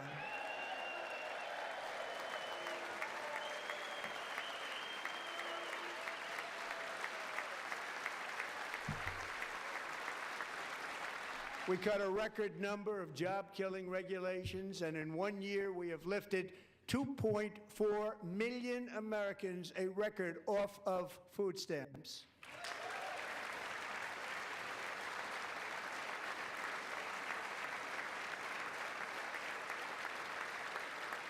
And for all of these reasons, I say tonight, members of Congress, the state of our union is strong.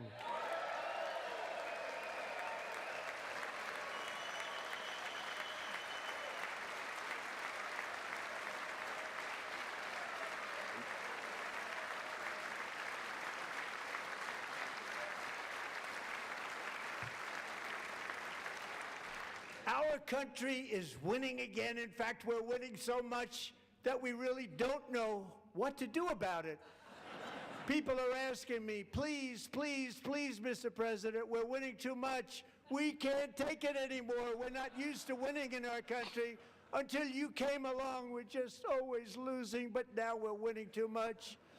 And I say, no, no, no, you're going to win again. You're going to win big. You're going to win bigger than ever. And to prove that point, here with us tonight is a group of winners who just made the entire nation proud. The men's gold medal Olympic hockey team. Come on in.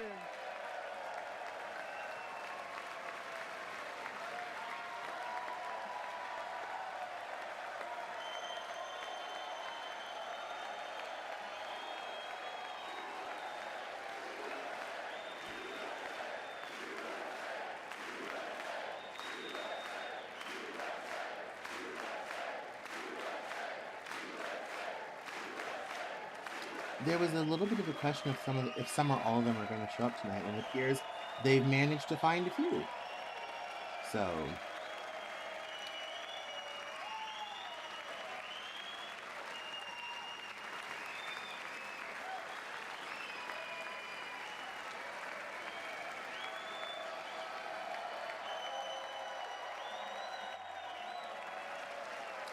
let's check out the reaction on New York Times. Let's see.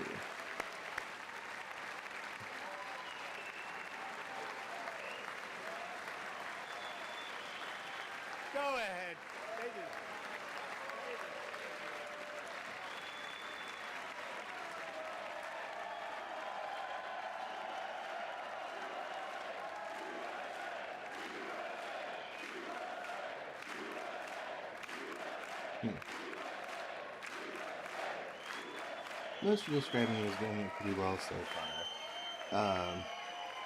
Anna Swanson mentioned the accounting on the $18 trillion of investment. Someone kind of reminded that presidents who own the stock market rises also own the falls.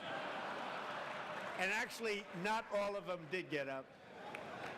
But they beat a fantastic Canadian team in overtime, as everybody saw, as did the American women who will soon be coming to the White House.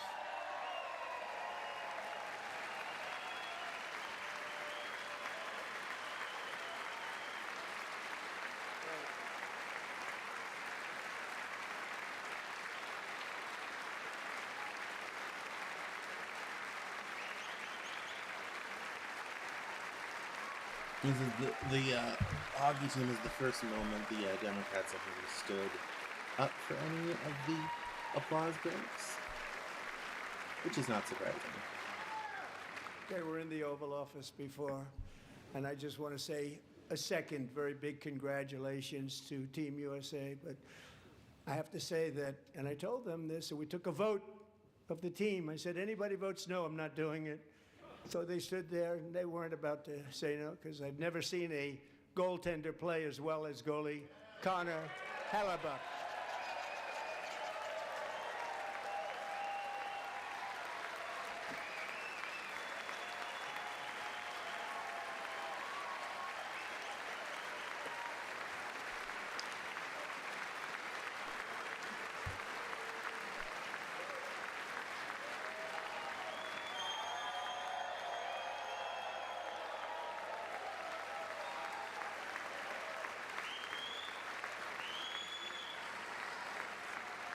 Think of it, 46 shots on goal, and I asked him, the one shot, the one where you put your stick in the back and it hit the neck of your stick and bounced off, do you practice that, or was that a little lucky?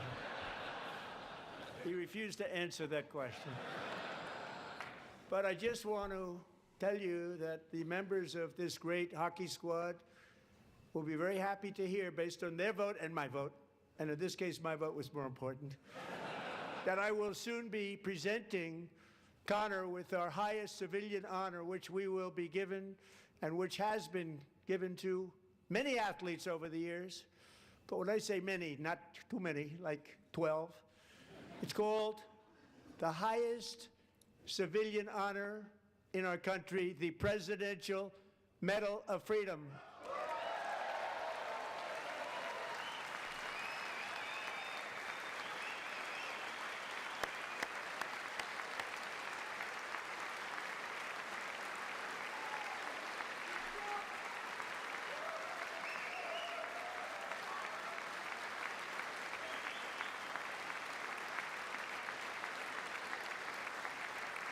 Great athletes have gotten that, very great, the best, and I thought he deserved it. And I did take a vote, every single one of them. I said, I'm not giving it if anybody goes no, and every single one of them rapidly put up their hand.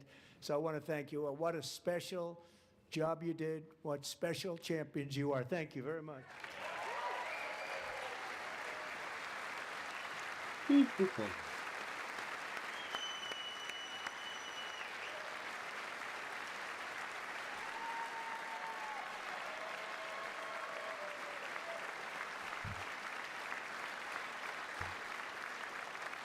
I'm also pleased to say that the next time the Olympic torch is lit, it will be here in America for the 2028 Olympics, and it's the summer version right in Los Angeles. We're going to do a good job in Los Angeles.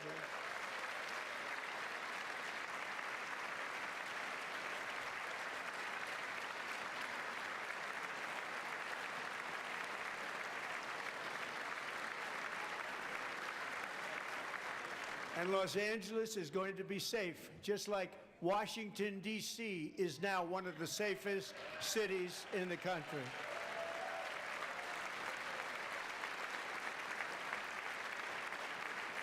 And this year, and I must say I got them both. I got them in my first term, and I was disappointed because I didn't think I'd be the president when this happened. But strange things took place. And now I've got them because I got the Olympics and I got the 2026 FIFA World Cup, And I wanted to claim the 250th, but I didn't get away with that one. I couldn't claim that one for myself. But we're getting the World Cup, so we have the World Cup and the Olympics coming, and that is exciting news.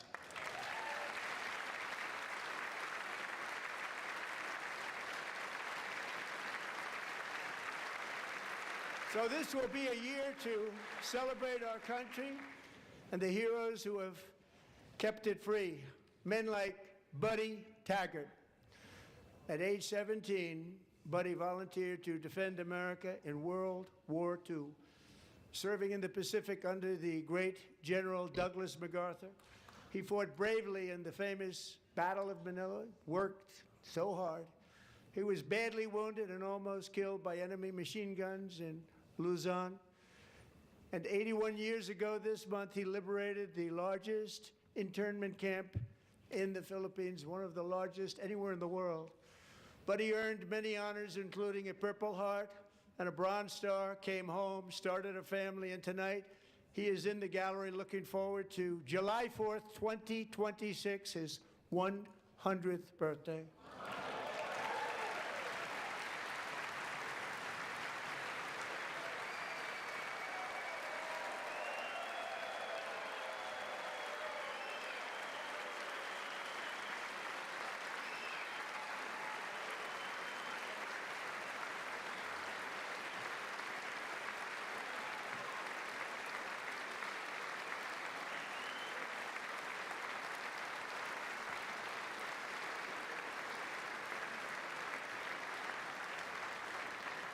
So, Buddy, you're a brave man, and we salute you.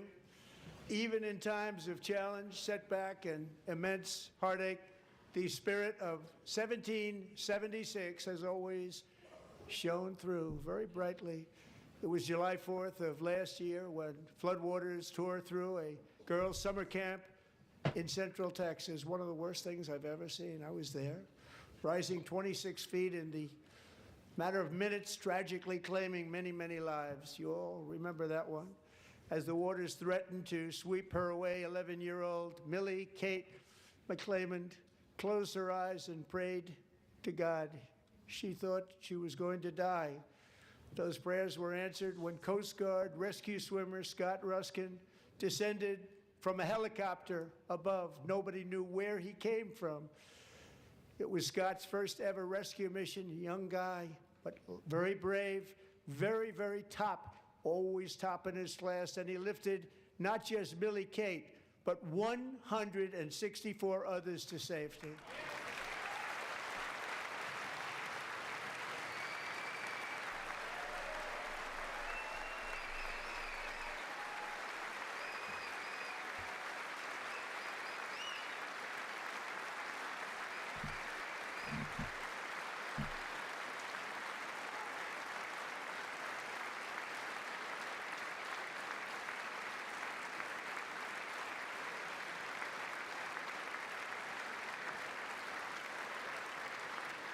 People watched Scott from a distance, and they couldn't believe what they were seeing. The winds were blowing, the rain was pouring, everything was going, and that rapid water, nobody's ever seen anything like it. They said, wow, that's something. Tonight, Scott and Millie Kate are here together, reunited for the very first time. Thank you, Scott, Millie Kate.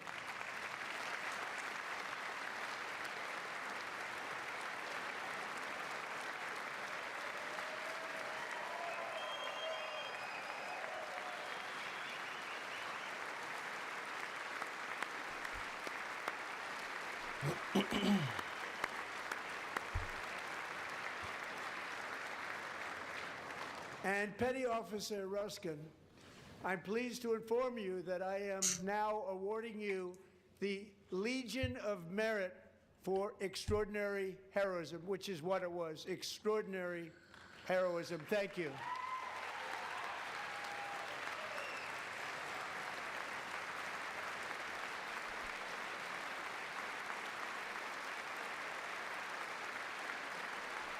And I'd like to have the military aide to please come down and take care of the service. Military aide, thank you very much. Take care of that very important service. Thank you very much.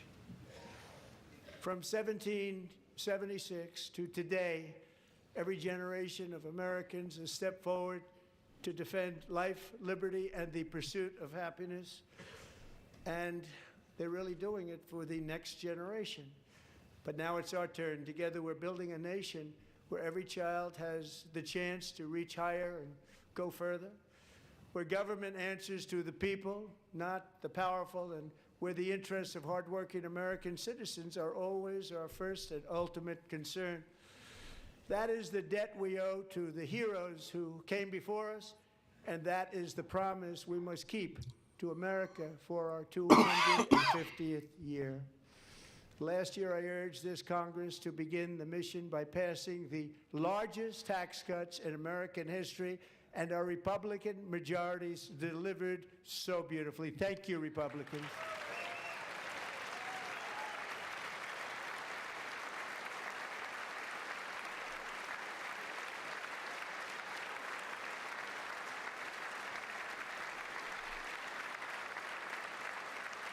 All Democrats, every single one of them, voted against these really important and very necessary massive tax cuts.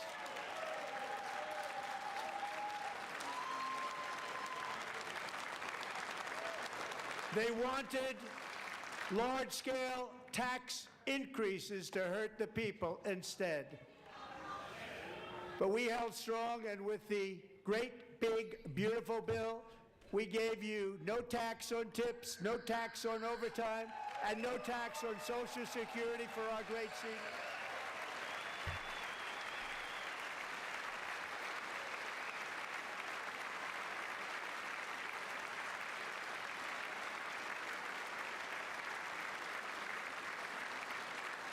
And we also made interest on auto loans tax deductible the first time, but only if the car is made in America.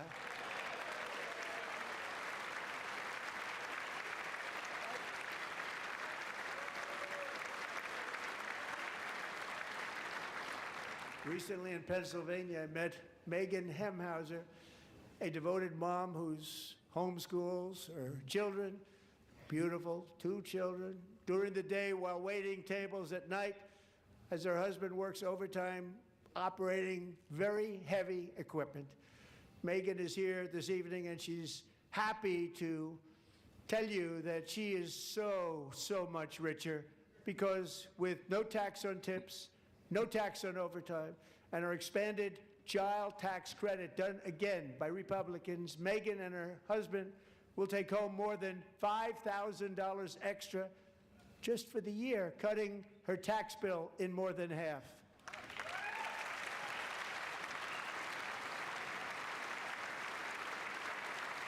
Megan, please stand up. We're fighting for you, Megan.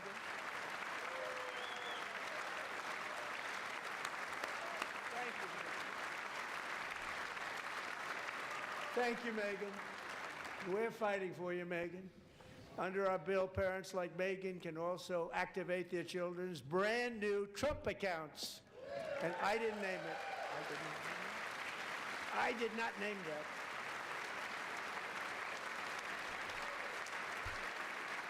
Nobody believes me, but I did not name it. It was named by a very tall man sitting right there in the third row. Nice man, a good man.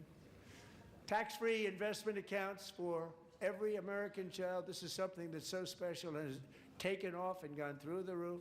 Millions will be pre-funded courtesy of the U.S. Treasury and private individuals like Michael and Susan Dell, who have donated $6.25 billion to fund the Trump accounts for 25 million American children.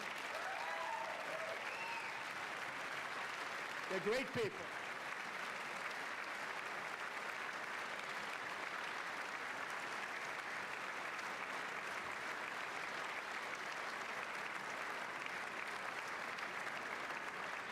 When I asked Michael Dell, how do you make all that money? He said, well, I just sat on my dorm in school, and I made computers, and I'd sell them to people.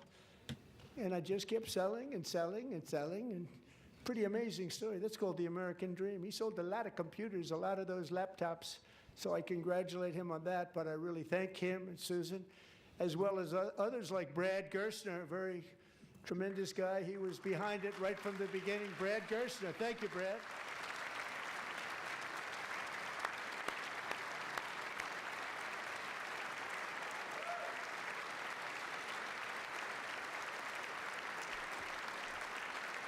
So with modest additional contributions, these young people's accounts could grow to over $100,000 or more by the time they turn 18. Think of it. How much money is that for somebody that started with nothing?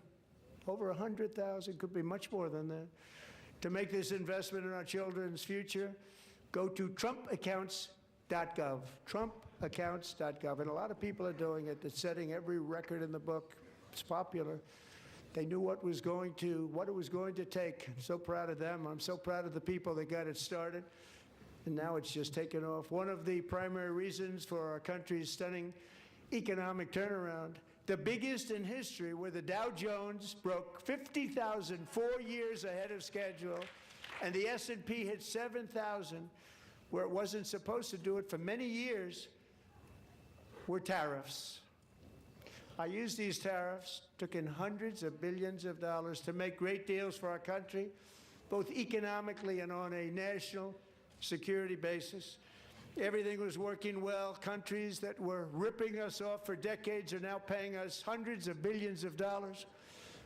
They were ripping us so badly, you all know that. Everybody knows it. Even the Democrats know it. They just don't want to say it. And yet these countries are now happy. And so are we. We made deals. The deals are all done. And they're happy. They're not making money like they used to, but we're making a lot of money. There was no inflation, tremendous growth. And the big story was how Donald Trump called the economy correctly, and 22 Nobel Prize winners in economics didn't. They got it totally wrong. They got it really wrong. And then just 4 days ago, an unfortunate ruling from the United States Supreme Court. It just came down. It came down. Very unfortunate ruling. But the good news is that almost all countries and corporations want to keep the deal that they already made, right, Scott? Knowing that the legal power that I, as president, have to make a new deal could be far worse for them, and therefore they will continue to work along the same successful path that we had negotiated before the Supreme Court's unfortunate involvement. So despite the disappointing ruling, these powerful country-saving, it's saving our country, the kind of money we're taking in, peace-protecting. Many of the wars I settled was because of the threat of tariffs. I wouldn't have been able to settle them without. Will remain in place under fully approved and tested alternative legal statutes. And they have been tested for a long time. They're a little more complex, but they're actually probably better, leading to a solution that will be even stronger than before. Congressional action will not be necessary. It's already time-tested and approved. And as time goes by, I believe the tariffs paid for by foreign countries will, like in the past, substantially replace the modern-day system of income tax, taking a great financial burden off the people that I love.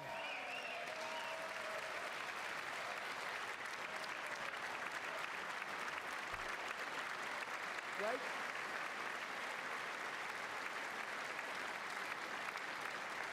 Moving forward, factories, jobs, investment, and trillions of dollars will continue pouring into the United States of America because we finally have a president who puts America first. I put America first. I love America.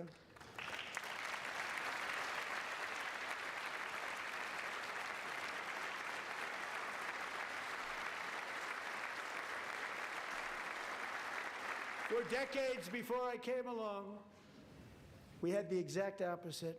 From trade to healthcare, from energy to immigration, everything was stolen and rigged in order to drain the wealth out of the productive, hardworking people who make our country great, who make our country run. Under Biden and his corrupt partners in Congress and beyond, it reached a breaking point with the Green New scam, open borders for everyone. They poured in by the millions and millions from prisons, from mental institutions. They were murderers, 11,888 murders. They came into our country. You allowed that to happen. And record-setting inflation that cost the typical family $34,000 in just a speck of time. Now the same people in this chamber who voted for those disasters suddenly used the word affordability, a word. They just used it. Somebody gave it to them, knowing full well that they caused and created the increased prices that all of our citizens had to endure. You caused that problem. You caused that problem.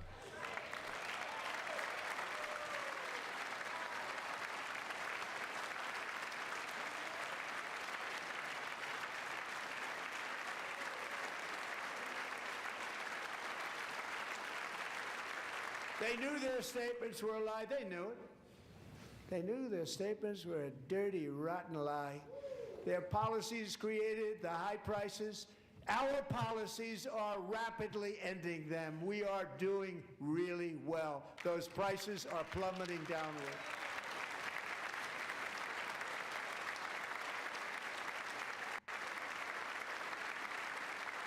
The price of eggs is down 60%, Madam Secretary, thank you. The cost of chicken, butter, fruit, hotels, automobiles, rent is lower today than when I took office by a lot. And even beef, which was very high, is starting to come down significantly. Just hold on a little while, we're getting it down. And soon you will see numbers that few people would think were possible to achieve just a short time ago. Nobody can believe when they see the kind of numbers, and especially energy, when they see energy going down to numbers like that, they cannot believe it. It's like another big tax cut. I'm also confronting one of the biggest ripoffs of our times, the crushing cost of health care caused by you. Since the passage of the Unaffordable Care Act, sometimes referred to as Obamacare, big insurance companies have gotten rich. It was meant for the insurance companies, not for the people. With our government giving them hundreds and hundreds of billions of dollars a year as their stock prices soared 1,000, 1,200, 1,400, and even 1,700%, like nothing else. That's why I introduced the great health care plan. I want to stop all payments to big insurance companies and instead give that money directly to the people so they can buy their own health care, which will be better health care at a much lower cost.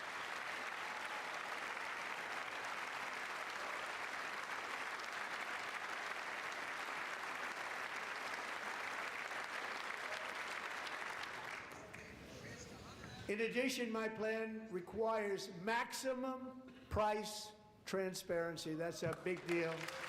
Sounds so simple, so big. And I did that in my first term, and the Democrats immediately terminated it with full knowledge that they were doing a very bad thing for the people. Costs were going to go way up, and that's what happened, and now I'm bringing them way down on health care and everything else. I'm also ending the wildly inflated cost of prescription drugs like has never happened before.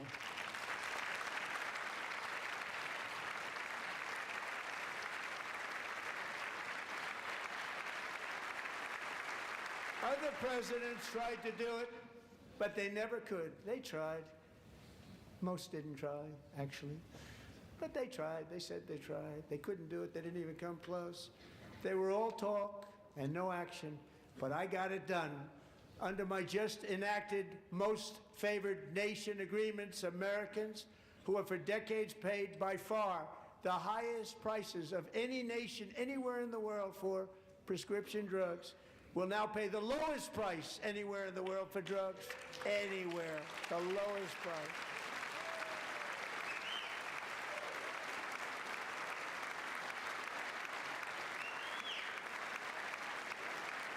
So in my first year of the second term, should be my third term, but strange things happen. I took prescription drugs, a very big part of health care, from the highest price in the entire world to the lowest. That's a big achievement. The result is price differences of 300, 400, 500, 600% and more, all available right now at a new website called TrumpRx.gov. And I didn't name that one either, by the way.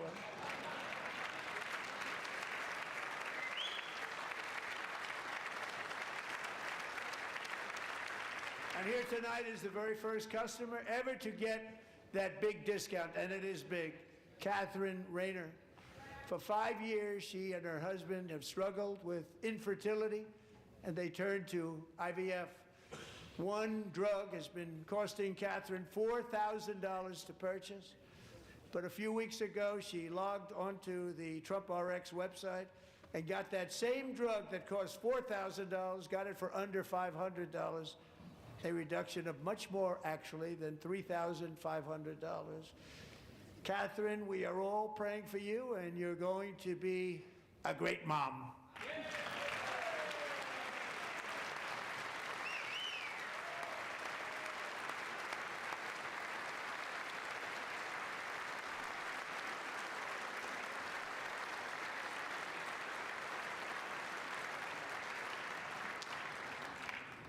So now I'm calling on Congress to codify my most favored nation program into law. Now, the one thing, I'm not sure it matters because it's going to be very hard for somebody that comes along after me to say, let's raise drug prices by 700 or 800%. But John and Mike, if you don't mind, codify it anyway. They may do it. Codify it anyway. Thank you. Many Americans are also concerned that energy demand from AI data centers could unfairly drive up their electric utility bills. Tonight, I'm pleased to announce that I have negotiated the new Ratepayer Protection Pledge. You know what that is? We're telling the major tech companies that they have the obligation to provide for their own power needs. They can build their own power plants as part of their factory so that no one's prices will go up. And in many cases, prices of electricity will go down for the community, and very substantially down. This is a unique strategy never used in this country before. We have an old grid. It could never handle the kind of numbers, the amount of electricity that's needed. So I'm telling them they can build their own plant. They're going to produce their own electricity. It will ensure the company's ability to get electricity while at the same time lowering prices of electricity for you, and could be very substantial for all of you cities and towns. You're going to see some good things happen over the next number of years. Another pillar of the American dream that has been under attack is home ownership. With us tonight is Rachel Wiggins, a mom of two from Houston. She placed bids on 20 homes and lost all of those bids to gigantic investment firms that bypassed inspection, paid all cash, and turned those houses into rentals, stealing away her American dream. She was devastated. Stories like this are why last month I signed executive order to ban large Wall Street investment firms from buying up in the thousands single-family homes.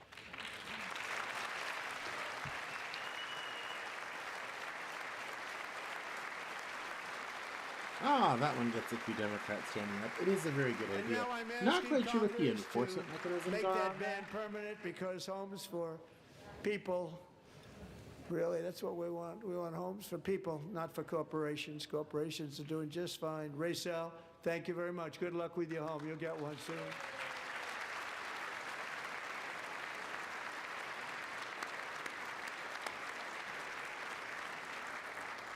We're also working to make it easier for Americans to save for retirement.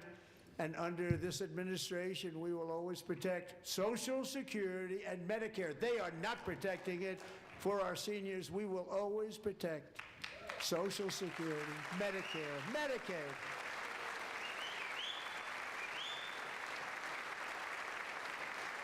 Since I took office, the typical 401k balance is up by at least $30,000. That's a lot of money. We have millions and millions of people, because the stock market has done so well, setting all those records. Your 401ks are way up. Yet half of all of working Americans still do not have access to a retirement plan with matching contributions from an employer. To remedy this gross disparity, I'm announcing that next year my administration will give these often forgotten American workers, great people, the people that built our country, access to the same type of retirement plan offered to every federal worker. We will match your contribution with up to $1,000 each year. As we ensure that all Americans can profit from a rising stock market, let's also ensure that members of Congress cannot corruptly profit from using insider information.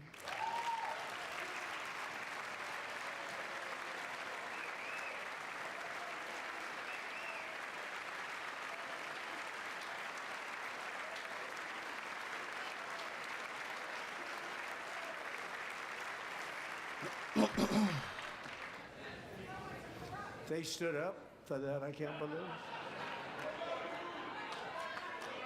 I can't believe it.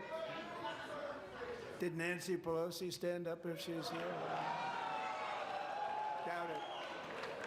Pass the Stop Insider Trading Act without delay.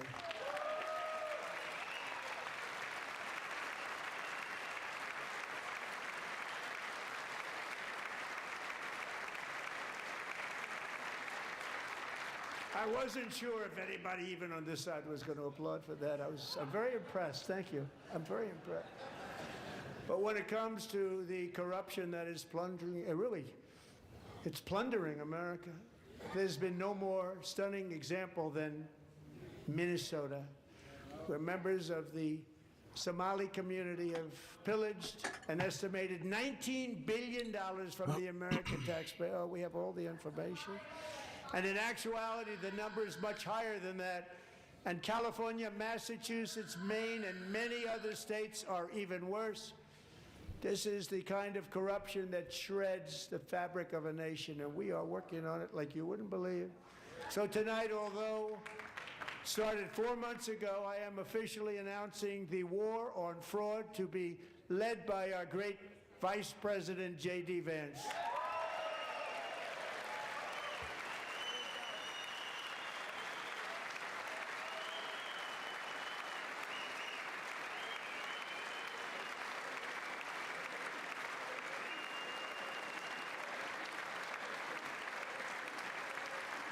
We'll get it done. And if we're able to find enough of that fraud, we will actually have a balanced budget overnight. It'll go very quickly. That's the kind of money you're talking about. We'll balance our budget. The Somali pirates who ransacked Minnesota remind us that there are large parts of the world where bribery, corruption, and lawlessness are the norm, not the exception. Importing these cultures through unrestricted immigration and open borders brings those problems right here to the USA. And it is the American people who pay the price in higher medical bills, car insurance rates, rent, taxes, and perhaps most importantly, crime. We will take care of this problem. We're going to take care of this problem. We are not playing games. Delilah.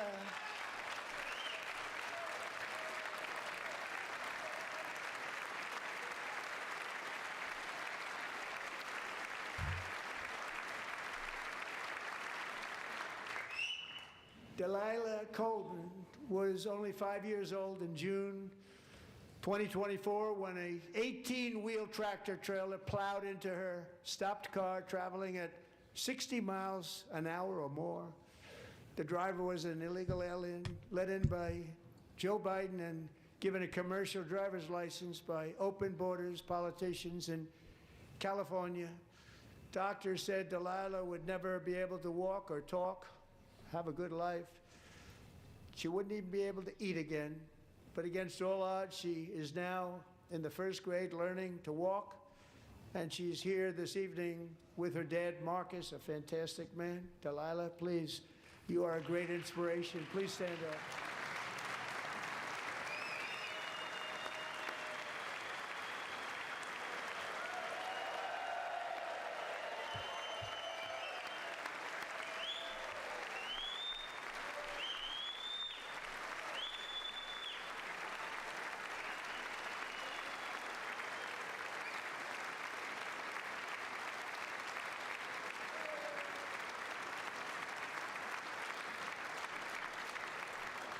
Thank you, Delilah. Many, if not most, illegal aliens do not speak English and cannot read even the most basic road signs as to direction, speed, danger, or location. That's why tonight I'm calling on Congress to pass what we will call the Delilah Law, barring any state from granting commercial driver's licenses to illegal aliens.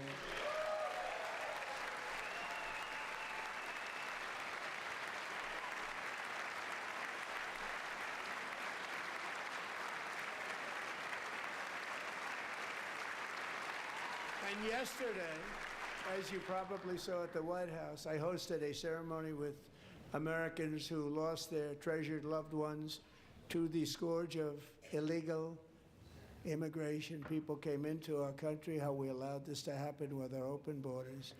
These are the angel moms and families that for decades our government betrayed and our media totally ignored. It was terrible. Hard to believe, actually. In 2023, a 16-year-old high school cheerleader named Elizabeth Medina was supposed to perform in her town's Christmas parade, but she never arrived. Her mother, Jacqueline, went home to look for her, and she found her lying dead in a bathtub, bleeding profusely after being stabbed 25 times. Elizabeth's killer was a previously arrested illegal alien who had broken in and brutally extinguished the brightest light in her family's life, violently and viciously. Her heartbroken mother is in the gallery to remind everyone in this chamber exactly why we are deporting illegal alien criminals to our country at record numbers, and we're getting them the hell out of here fast. We don't want them.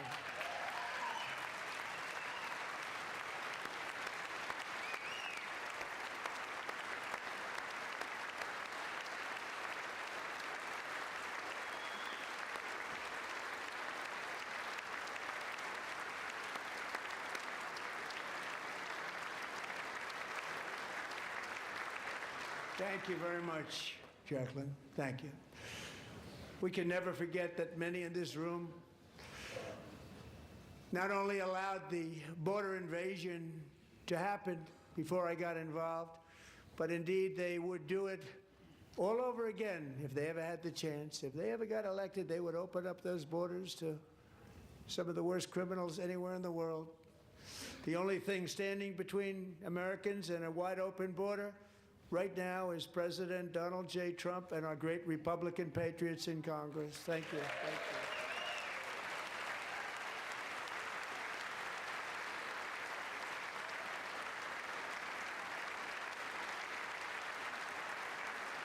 As we speak, Democrats in this chamber have cut off all funding for the Department of Homeland Security. It's all cut off. It's all cut off.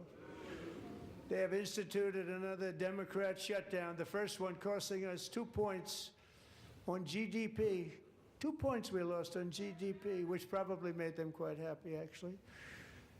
Now they have closed the agency responsible for protecting Americans from terrorists and murderers.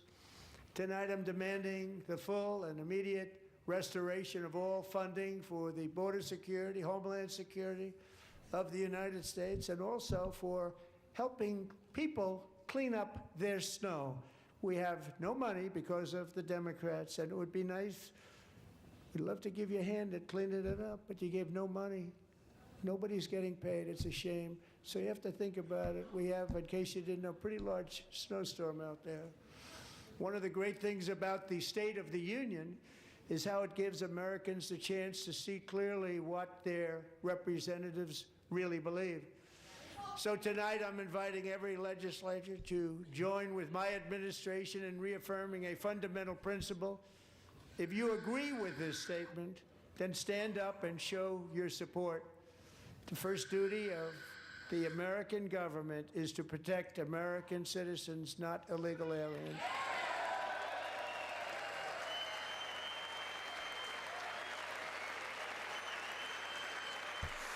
Oh, that's a nice TV moment. Trump's political instincts are always unmatched. That's going to be a very nice ad for the Republicans. I guarantee you they're going to fundraise off that.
Isn't that a shame? You should be ashamed of yourself not standing up. You should be ashamed of yourself. That is why I'm also asking you to end deadly sanctuary cities that protect the criminals and enact serious penalties for public officials who block the removal of criminal aliens. In many cases, drug lords, murderers all over our country, they're blocking the removal of these people out of our country. And you should be ashamed. We've had a couple back and forth tonight, but we're getting a lot more right now.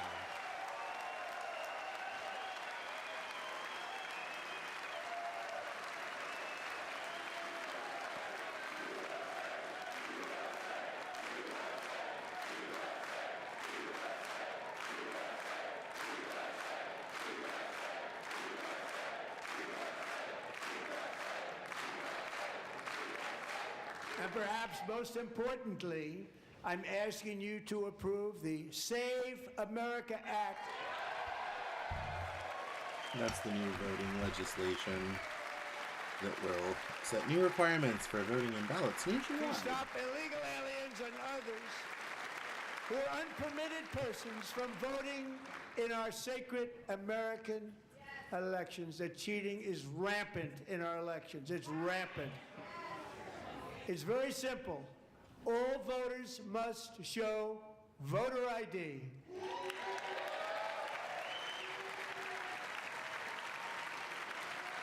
But it also sets requirements on what IDs are valid. And college student IDs don't count, so... All voters must show proof of citizenship in order to vote. I like that idea. I wish it came with a new national voter ID card. That would be better. And no more crooked mail-in ballots except for illness, disability, military, or travel. None. And this should be an easy one. And by the way, it's polling at 89%, including Democrats. 89%.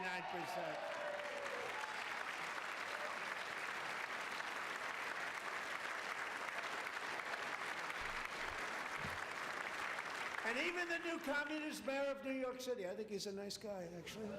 Speak to him a lot. Bad policy, but nice guy. Just said they want people to shovel snow. They got hit hard. Wants them to shovel snow, but if you apply for that job, you need to show 2 original forms of ID and a Social Security card. Yet they don't want identification for the greatest privilege of them all, voting in America. No, it's no good. No good. Both Republicans and Democrats overwhelmingly agree on the policy that we just enunciated. And Congress should unite and enact this common sense, country-saving legislation right now, and it should be before anything else happens.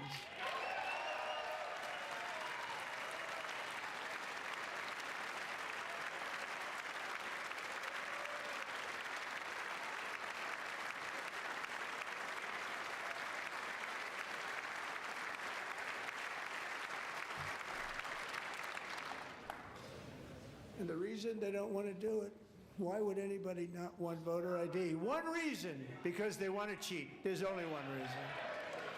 They make up all excuses. They say it's racist. They come up with things you almost say, what imagination they have.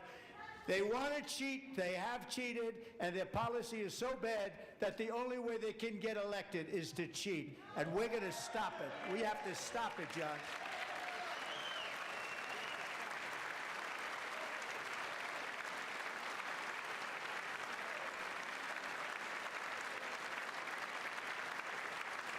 And here is one more opportunity to show common sense in government.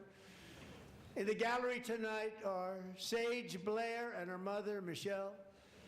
In 2021, Sage was 14 when school officials in Virginia sought to socially transition her to a new gender, treating her as a boy and hiding it from her parents. Hard to believe, isn't it? Before long, a confused Sage ran away from home after she was found in a horrific situation in Maryland A left-wing judge refused to return Sage to her parents because they did not immediately state that their daughter was their son. Sage was thrown into an all-boys state home and suffered terribly for a long time. But today, all of that is behind them because Sage is a proud and wonderful young woman with a full-ride scholarship to Liberty University. Sage and Michelle, please stand up.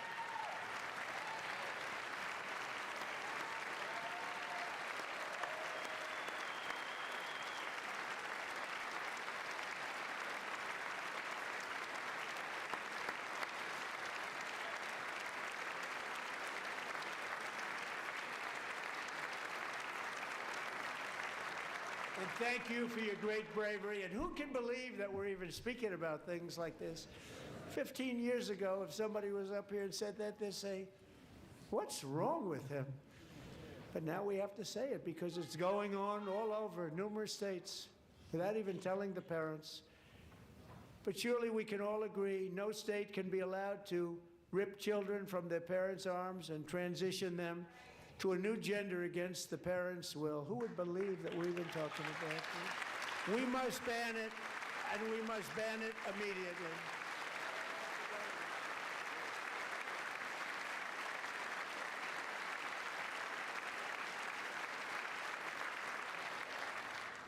Look, nobody stands up. These people are crazy, I'm telling you.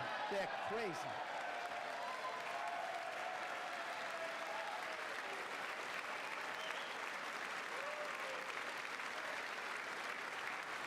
Amazing. 7.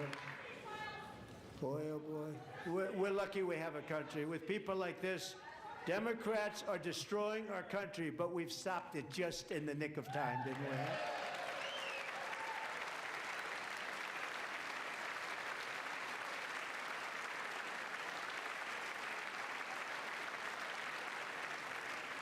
No one cares more about protecting America's youth than our wonderful First Lady, now a movie star. She's a movie star. Can you believe it?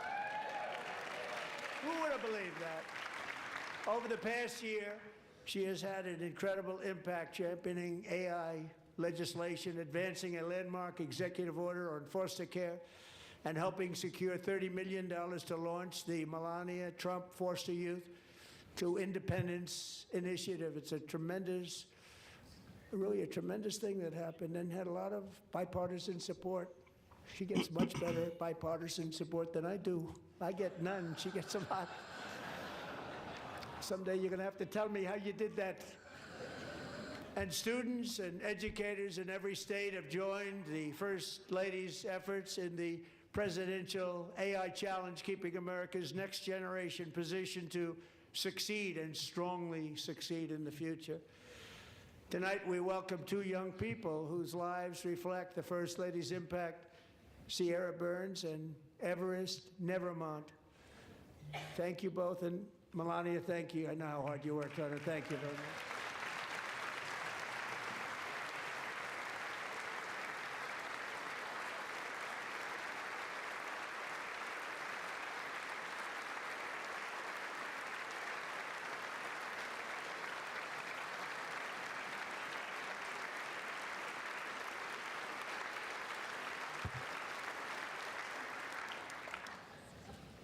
I'm very proud to say that during my time in office, both the first 4 years and in particular this last year, there has been a tremendous renewal in religion, faith, Christianity, and belief in God. Tremendous renewal.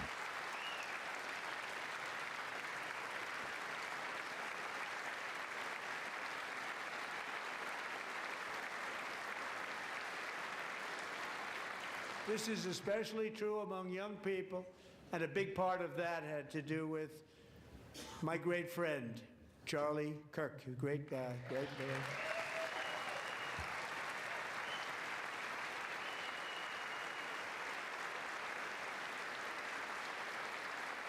So last year, Charlie was violently murdered by an assassin and martyred, really martyred for his beliefs.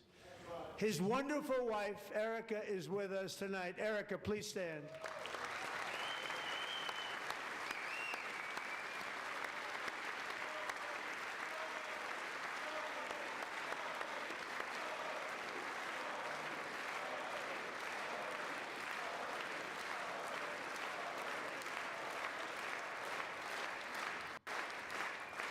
Thank you, Erica. Been through a lot. In Charlie's memory, we must all come together to reaffirm that America is one nation under God, and we must totally reject political violence of any kind.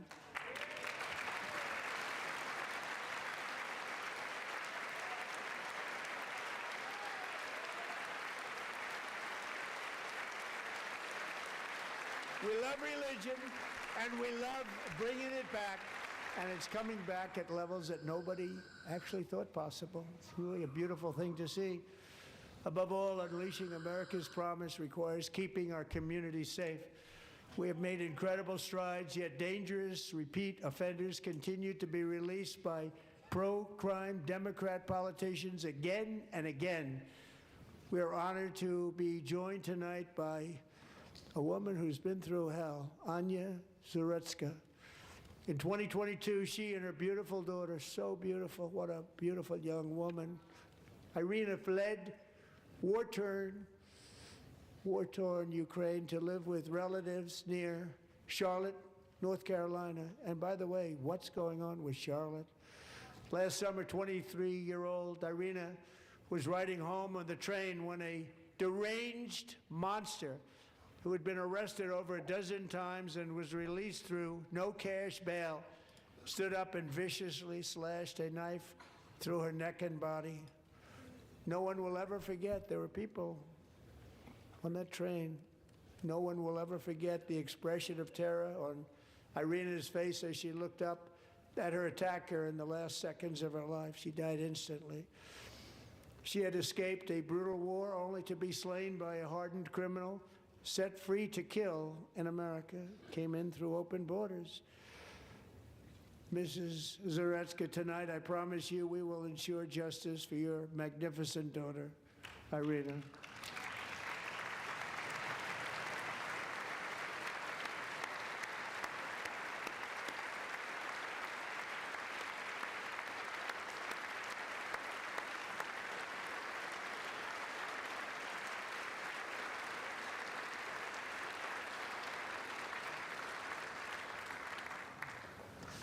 How do you not stand?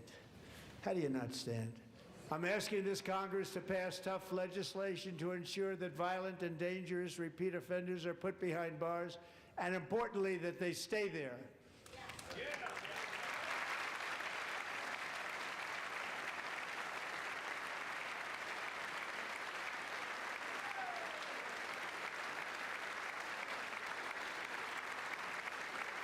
Starting last summer, I deployed our National Guard and federal law enforcement to restore law and order to our most dangerous cities, including Memphis, Tennessee, big success, New Orleans, Louisiana, big success, and our nation's capital itself, Washington, D.C., where we have almost no crime anymore in Washington, D.C. How did that happen?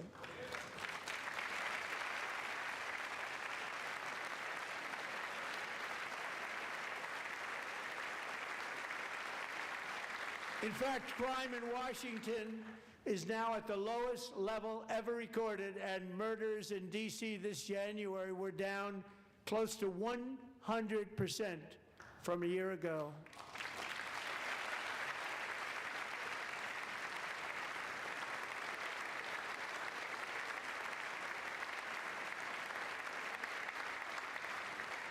They don't like to hear that.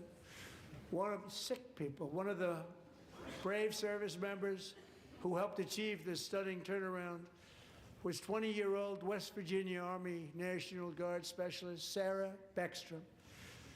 After a 4-month deployment, she voluntarily extended her service, and her rank was going to be lifted. She was doing so well. They were so proud of her. But the very next day, she was on patrol near the White House when she was ambushed and shot in the head by a terrorist monster from Afghanistan. Shouldn't have been in our country.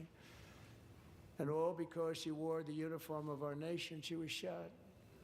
He traveled here because he didn't like people wearing our uniform. He was sick and deranged. Shouldn't have been in our country. Sarah Beckstrom died in order to defend our capital, and we are honored to be joined by her wonderful parents, Gary and Eva Lee. Your daughter was a true American patriot, and she will be greatly missed. She was a great person. I saw reports on her that never seen anything like it.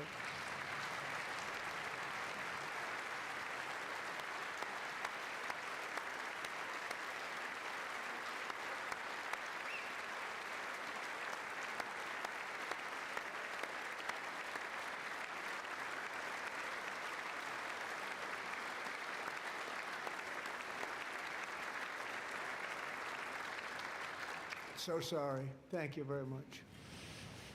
She's a great young lady. I saw reports that were like, perfect. She was perfect. Serving alongside Sarah that day was Staff Sergeant Andrew Wolf. The terrorist shot Andrew in the head, and no one thought he could possibly make it. The two of them, Sarah and Andrew, both shot violently in the head. Neither was expected to make it. They weren't even given a chance, except his wonderful mother, named Melody, who I spoke to the same night, and she was so positive. The doctors thought that Andrew was gone, but his mother said, no, no, Mr. President, Andrew will be fine. He's going to make it. I've never seen anything like it. I mean, he was given almost no chance. She said, I have no doubt, sir, he's going to be okay. This was a conversation that I had with her that night, with her son laying helplessly in bed, blood all over. Everybody is praying, she said, sir, he will be okay. The doctors didn't understand what she was saying, and after looking at the results of the damage done, neither did I. She was so strong and conclusive that even Andrew's great father felt she didn't really understand the gravity of the situation. But she turned out to be right. Right, Melody? She turned out to be right.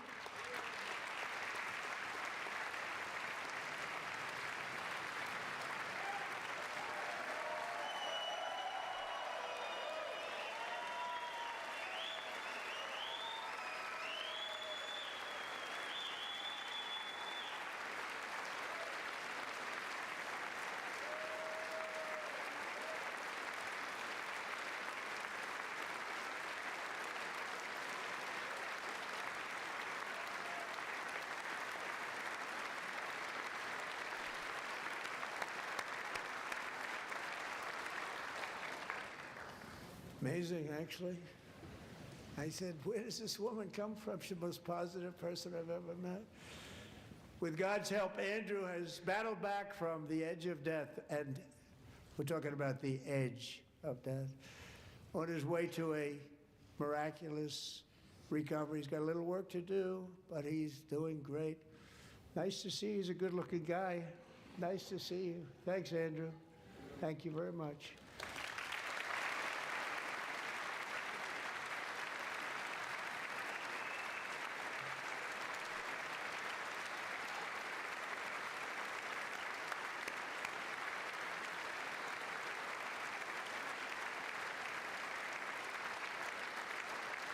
So, Andrew, while you're up, now I'm going to ask a highly respected General James Seward to present Staff Sergeant Andrew Wolf and the great family of Sarah Beckstrom with the award created by our late, great President George Washington himself. It's called the Purple Heart.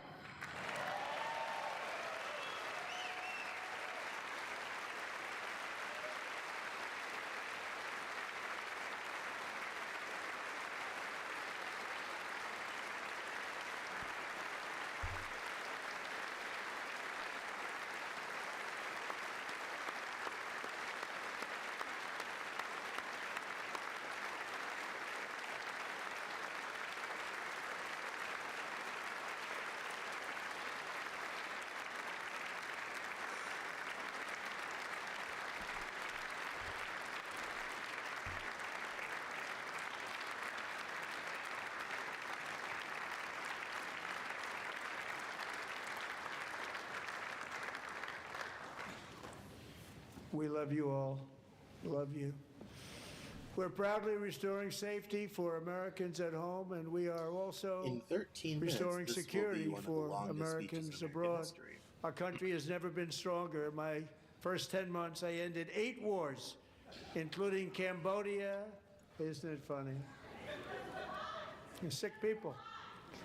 Cambodia and Thailand, Pakistan and India would have been a nuclear war. 35 million people said the Prime Minister of Pakistan would have died if it were not for my involvement. Kosovo and Serbia, Israel and Iran, Egypt and Ethiopia, Armenia and Azerbaijan, the Congo and Rwanda, and of course the war in Gaza, which proceeds at a very low level. It's just about there.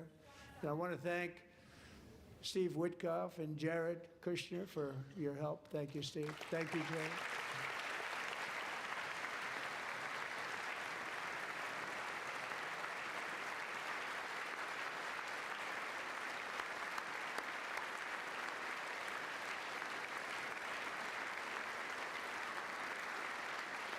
And I also want to thank the man they report to, Secretary of State Marco Rubio. Thank you, Marco.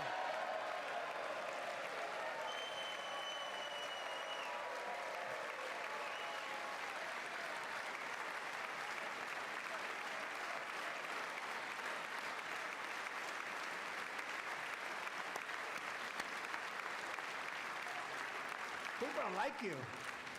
You know, Marco got 100% of the votes when he was in confirmation. I think our next one was about 54%. And some of the Democrats are now saying, I can't believe we approved that guy. And he said it's an honor that they feel that way, right, Marco? You have done a great job, great Secretary of State. I think he'll go down as the best ever.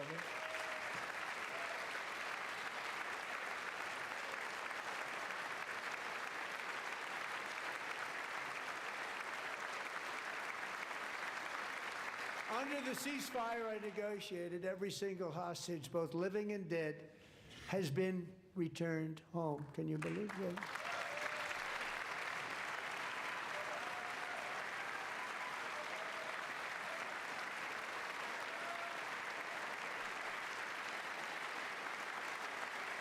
Nobody thought it was possible. Nobody thought that was possible. Both living and dead, and those parents who had a dead son, their boy, they'd always tell me their boy, they wanted him as much as though he were living. That was an amazing period of time. And they came back, and when we got all of the living hostages back, and many, many before them, but I always said those last 20 are going to be very tough, but we got many, many more, hundreds. But I said those last 20 are going to be tough. We got them back. But we only got back 14 or 15 of the dead of the 28. And believe it or not, Hamas worked along with Israel, and they dug and they dug and they dug. It's a tough thing to do, going through bodies all over, passing up 100 bodies sometimes for each one that they found. Tough job. And they finally got it back to 27. And then Steve and Jared, they got it back to 28. They found all 28. Nobody thought that was possible, but we did it. And I remember the family of the 28th.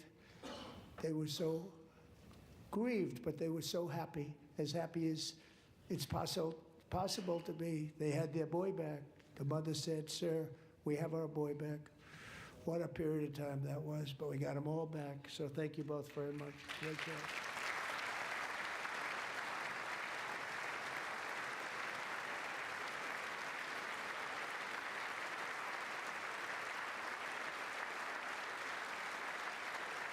And we're working very hard to end the 9th war, the killing and slaughter between Russia and Ukraine, where 25,000 soldiers are dying each and every month. Think of that, 25,000 soldiers are dying a month.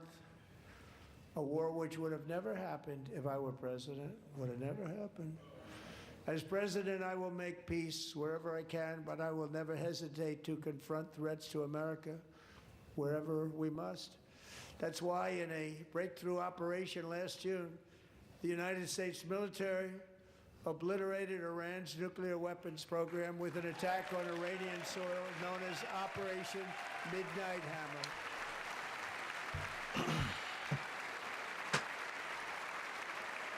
Yes, but what about the war you're about to start? That's the one we're curious about. For decades, it had been the policy of the United States never to allow Iran to obtain a nuclear weapon. Many decades. Since they seized control of that proud nation 47 years ago, the regime and its murderous proxies have spread nothing but terrorism and death and hate.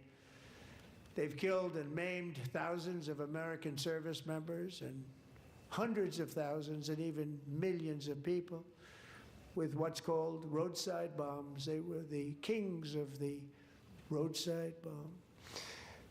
And we took out Soleimani. I did that during my first term. Had a huge impact. He was the father of the roadside bomb.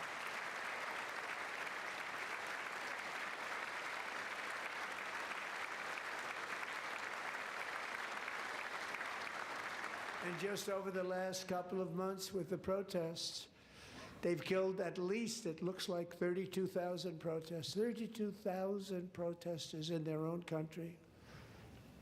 They shot them and hung them. We stopped them from hanging a lot of them with the threat of serious violence. But this is some terrible people. They've already developed missiles that can threaten Europe and our bases overseas, and they're working to build missiles that will soon reach the United States of America. After Midnight Hammer, they were warned to make no future attempts to rebuild their weapons program, and in particular, nuclear weapons. Yet they continue. They're starting it all over. We wiped it out, and they want to start all over again, and are at this moment again pursuing their sinister ambitions. We are in negotiations with them. They want to make a deal, but we haven't heard those secret words. We will never have a nuclear weapon. My preference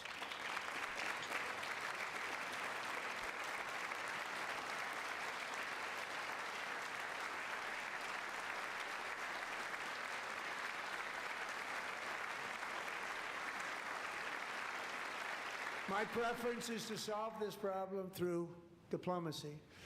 But one thing is certain, I will never allow the world's #1 sponsor of terror, which they are by far, to have a nuclear weapon. Can't let that happen.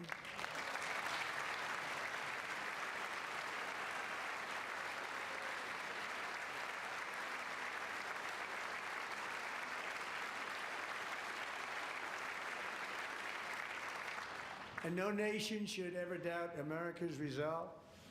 We have the most powerful military on earth. I rebuilt the military in my first term.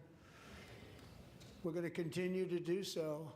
Also, we just approved a $1 trillion budget. We have no choice. We have to be strong, because hopefully we will seldom have to use this great power that we built together. It's really called peace through strength, and it's been very, very effective.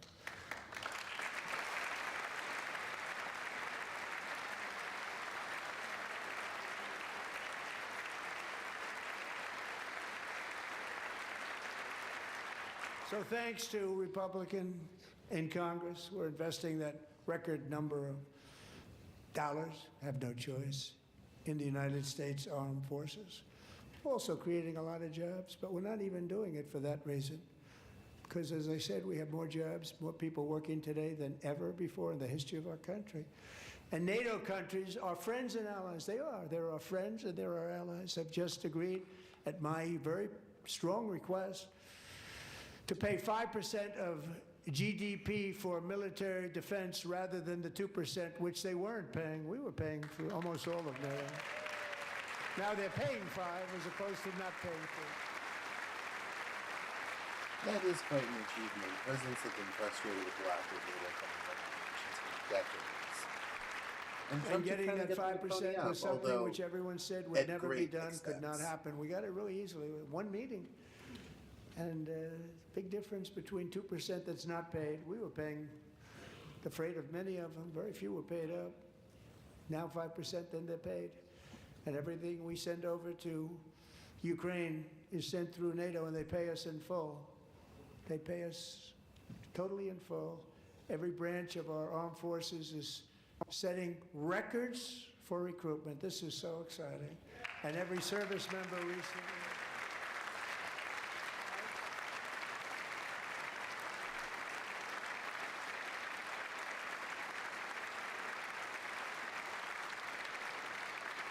And every service member recently received a warrior dividend of $1,776.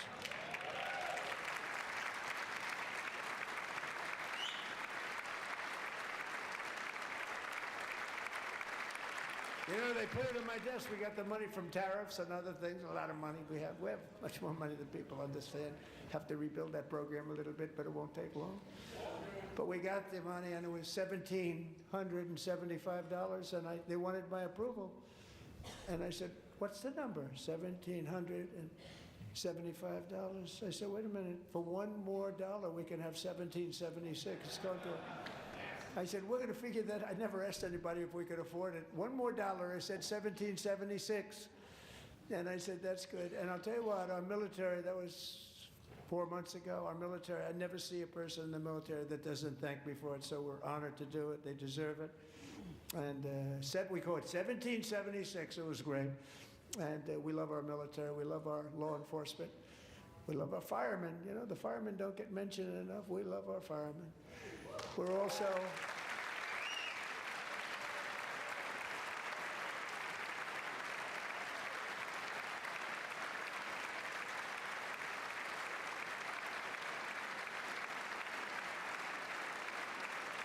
We're also restoring American security and dominance in the Western Hemisphere, acting to secure our national interests and defend our country from violence, drugs, terrorism, and foreign interference. For years, large swaths of territory in our region, including large parts of Mexico, really large parts of Mexico, have been controlled by murderous drug cartels.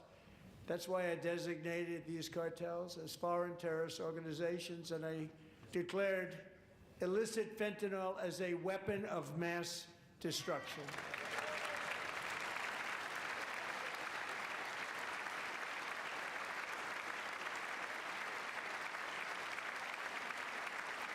And with our new military campaign, we have stopped record amounts of drugs coming into our country and virtually stopped it completely coming in by water or sea. You probably noticed that.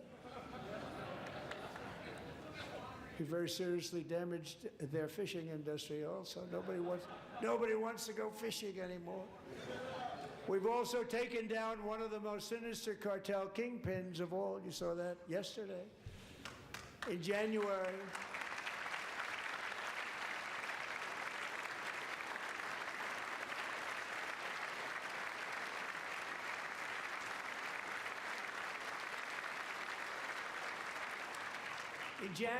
elite American warriors carried out one of the most complex, spectacular feats of military competence and power in world history. No one's seen anything like it. Foreign leaders, I won't tell you who, called me and they said, very impressive, very good. They couldn't believe, they all watched, they saw what happened. This is a different fighting force than we had years ago when we fought to tie. You know, it's a great fighting force. I'm so proud of it. Look at Space Force. Space Force is my baby, because we did that. My baby is becoming so important.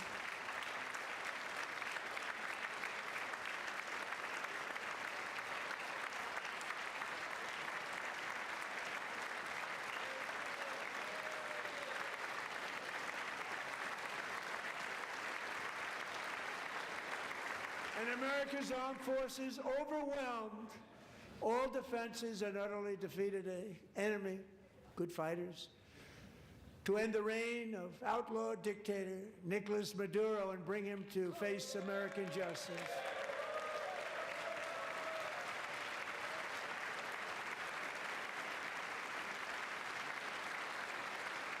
And this was an absolutely colossal victory for the security of the United States, and it also opens up a bright new beginning for the people of Venezuela.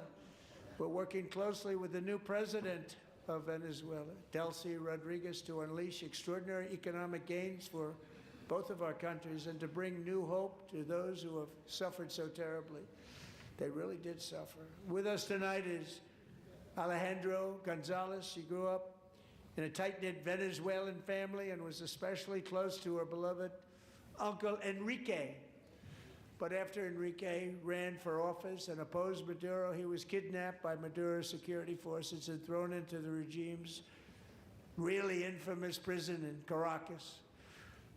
Alejandro feared she would never see her uncle again. She feared for her own life also. But since the raid, we have worked with the new leadership, and they have ordered the closure of that vile prison and released hundreds of political prisoners already, with more to come. Alejandro, I'm pleased to inform you that not only has your uncle been released, but he is here tonight. We brought him over to celebrate his freedom with you in person. Enrique, please come down.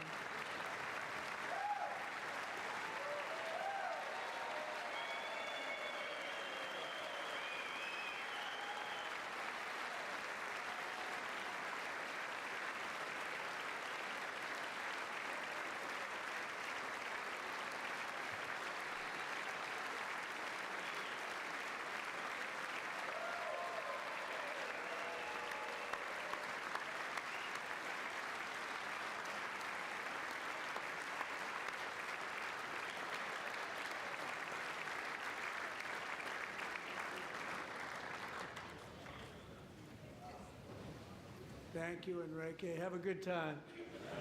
Nice to have you back, Enrique. There were many heroes on that January raid to capture Maduro. Really great heroes. It was very dangerous. They knew we were coming. They were all set. But the deeds of one warrior that night will live forever in the eternal chronicles of military valor. Chief Warrant Officer 5, Eric Slover, planned the mission and was the flight lead in the cockpit of the first helicopter. A big, beautiful, powerful helicopter. It was a massive Chinook carrying, as you can imagine, many, many American warfighters. Wearing the dog tags, his wife Amy had blessed with holy water before he left. She knew it was going to be a rough one. Eric steered the Chinook under the cover of night and descended swiftly upon Maduro's heavily protected military fortress. This was a major military installation, protected by thousands of soldiers and guarded by Russian and Chinese military technology. How did that work out? Not too good? While preparing to land, enemy machine guns fired from every angle, and Eric was hit very badly in the leg and hip, one bullet after another. He absorbed 4 agonizing shots, shredding his leg into numerous pieces. And yet, despite the fact that the use of his legs was vital to successful helicopter flight, legs are the most important part of flying a helicopter, to deliver the many commandos who would capture and detain Maduro was the only thing Eric was thinking about. Then, even as he was gushing blood, which was flowing back down the aisle, helicopter lands at a steep angle. The machine gun stood right in front of him. They were right in front of him, 2 machine gunners who escaped the wrath of the previous planes. Eric maneuvered his helicopter with all of those lives and souls to face the enemy and let his gunners eliminate the threat. Turned the helicopter around so the gunners could take care of business, saving the lives of his fellow warriors from what could have been a catastrophic crash deep in enemy territory. Only after safely landing the helicopter with all the warriors aboard in the exact right spot, which was vital to the mission. We probably would have had to maybe cancel the mission if that didn't happen. Eric told his co-pilot, also wounded, but not as gravely, to take over. I'm about ready to pass out. The success of the entire mission and the lives of his fellow warriors hinge on Eric's ability to take the searing pain. It was unbelievable what's happened to his legs of the bullets and keep on flying and landing, and people knew what was happening. Everybody in the back of the helicopter knew because they saw the blood pouring down the aisle. Chief Warrant Officer Slover is still recovering from his serious wounds, but I'm thrilled to say that he is here tonight with his wife, Amy, Eric, and Amy. Come on in.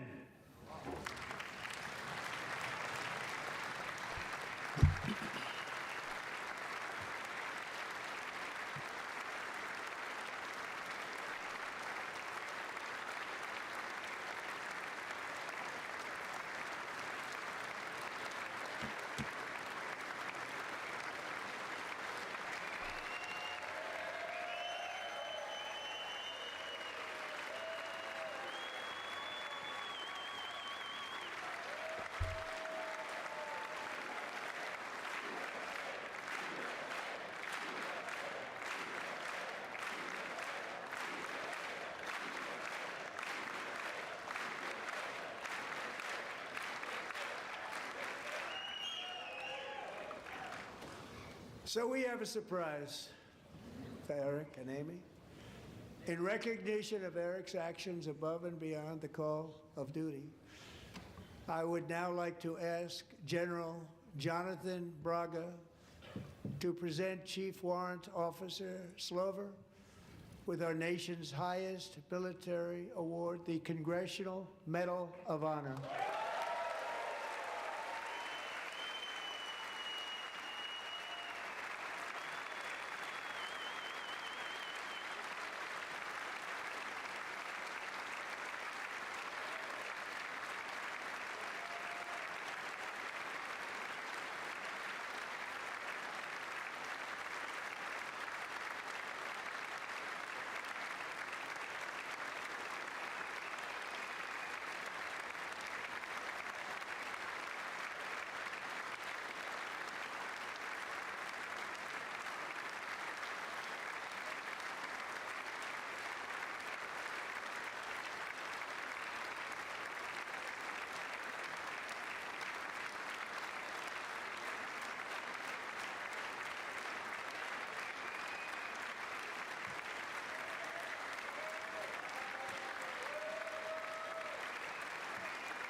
Well, thank you very much, Eric and Amy. Great to get to know you. I met with them and with a lot of their fellow warriors at Fort Bragg recently. You notice the name Fort Bragg, we have it back, we brought it back. We won the First World War with it, the Second World War with it, and then they decided to change the name. So we changed it back. Everybody wanted to change back too. And 10 of Eric's fellow warriors from that incredible night of victory will also be receiving medals at a private ceremony that will soon be held at the White House. And Eric will be there.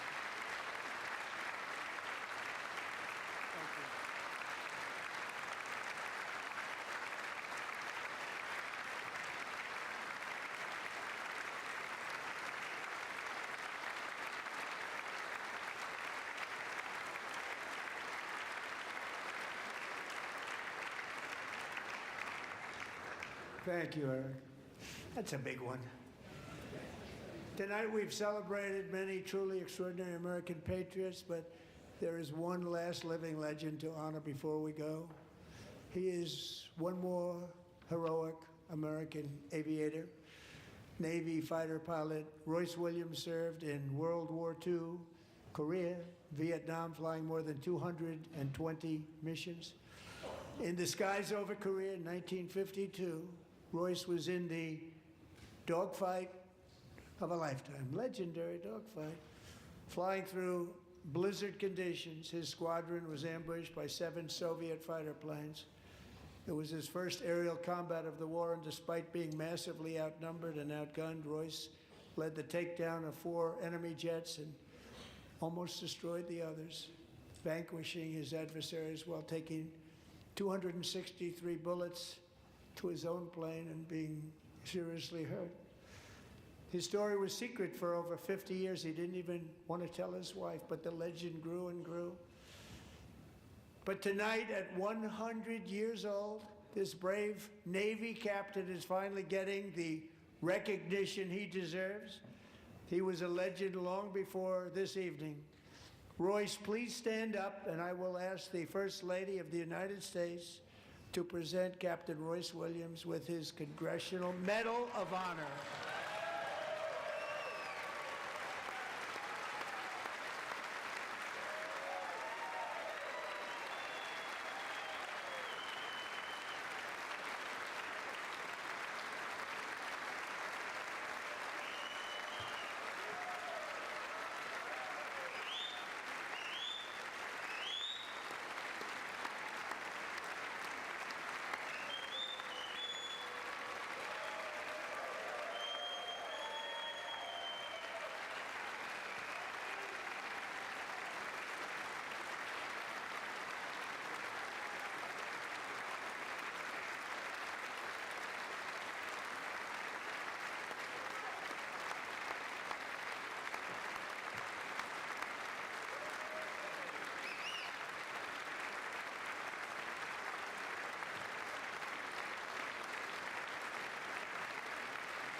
Thank you, Royce, and thank you, Eric. I've always wanted the Congressional Medal of Honor, but I was informed I'm not allowed to give it to myself, and I wouldn't know why I'd be taking it, but if they ever open up that law, I will be there with you someday. But you know, that's our highest honor, Congressional Medal of Honor, and that's a big thing, and it's an honor to be in the same room with you. Thank you both very much, Eric. Thank you.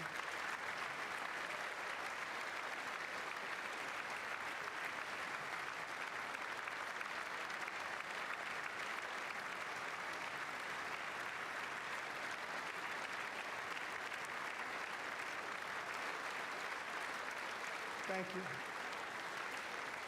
250 years is a long time in the life of a nation, but in another sense, it's really a mere moment in the eye of history. Two of the gentlemen we met in the gallery this evening took their first breaths 1 century ago, 100 years before that, on July 4th, 1826, the author of the Declaration of Independence, brilliant, Thomas Jefferson, drew his last breath. Just a single long human lifespan separates the giants who declared and won our independence from the heroes who stand among us tonight. Everything our nation has done, everything we have achieved, has been the work of those few great lifetimes. In those brief chapters, Americans built this nation from 13 humble colonies into the pinnacle of human civilization and human freedom, the strongest, wealthiest, most powerful, most successful nation in all of history. Americans ventured out across the daunting and dangerous continent. We carved paths through an unforgiving wilderness, settled a boundless frontier, and tamed the beautiful but very, very dangerous Wild West. From empty marshes and wide open plains, we raised up the world's greatest cities. Together, we mastered the world's mightiest industries and shattered history's monstrous tyrannies. and we liberated millions from the chains of fascism, communism, oppression, and terror. Americans lifted humanity into the skies on the wings of aluminum and steel, and then we launched mankind into the stars on rockets powered by sheer American will and unyielding American pride. We wired the globe with our ingenuity. We captivated the planet with American culture. And now we are pioneering the next great American breakthroughs that will change the entire world. All of this and so much more is the enduring legacy, unmatched glory of the hardworking patriots who built and defended this country and who still carry the hopes and freedoms on all of humanity's backs. For years they were forgotten, betrayed, and cast aside. But that great betrayal is over, and they will never be forgotten again. Because when the world needs courage, daring, vision, and inspiration, it is still turning to America. And when God needs a nation to work his miracles, he knows exactly who to ask. There is no challenge Americans cannot overcome, no frontier too vast for us to conquer, no dream too bold for us to chase, no horizon too distant for us to claim. For our destiny is written by the hand of providence, and these first 250 years were just the beginning.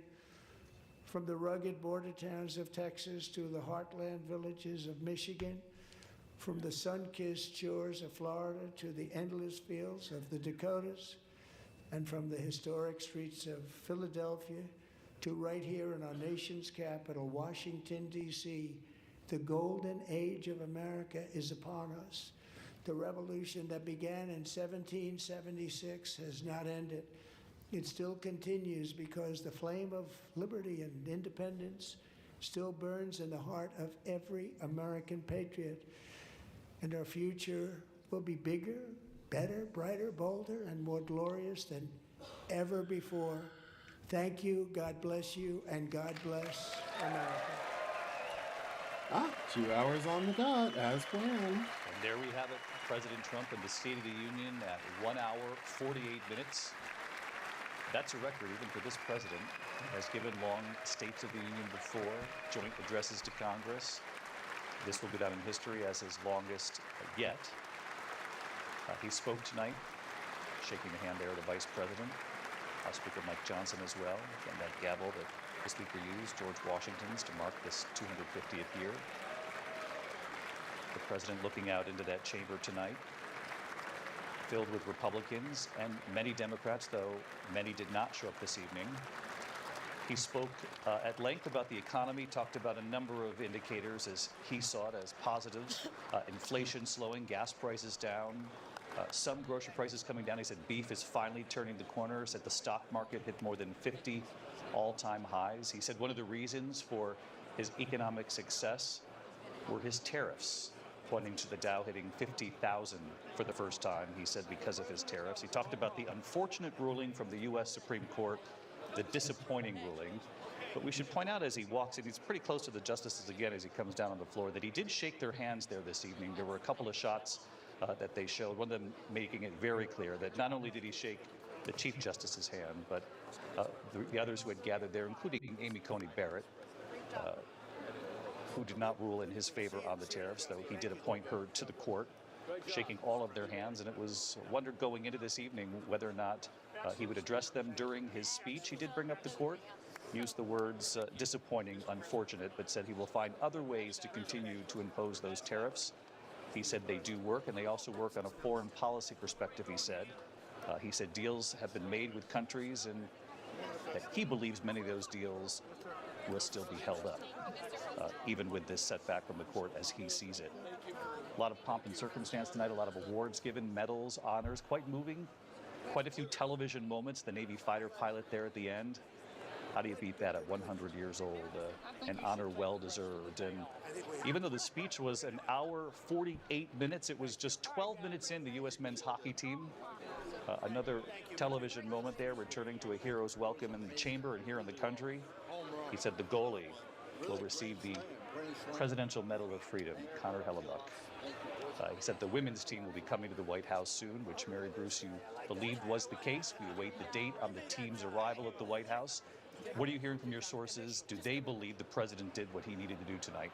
They do, David. Look, the president stayed very much on message, and it was clear that he was trying to reclaim the narrative on the two issues that are top of mind for voters and where polling has shown he is slipping and losing ground ahead of the midterms, and that's the economy and immigration. And over again, he tried to draw a sharp contrast with Democrats on those issues. He argued that Democrats are responsible for inflation, that his policies are turning things around. He urged Americans, in his words, to hold on a little while. As you noted, yes, some prices are coming down, gasoline, eggs, but overall we know that grocery prices as a whole are up over the past year. But the president urging Americans essentially to give him more time, because we know so many simply aren't feeling the impact of his policies in his wallet, and it's been a problem for him. And on immigration, that made-for-TV moment, right, commanding those in the chamber to stand if they believe that the first mission of the U.S. is to protect American citizens, highlighting crimes committed by migrants. He's arguing that he is going to keep Americans safe. Of course, Democrats argue they're trying to do the same thing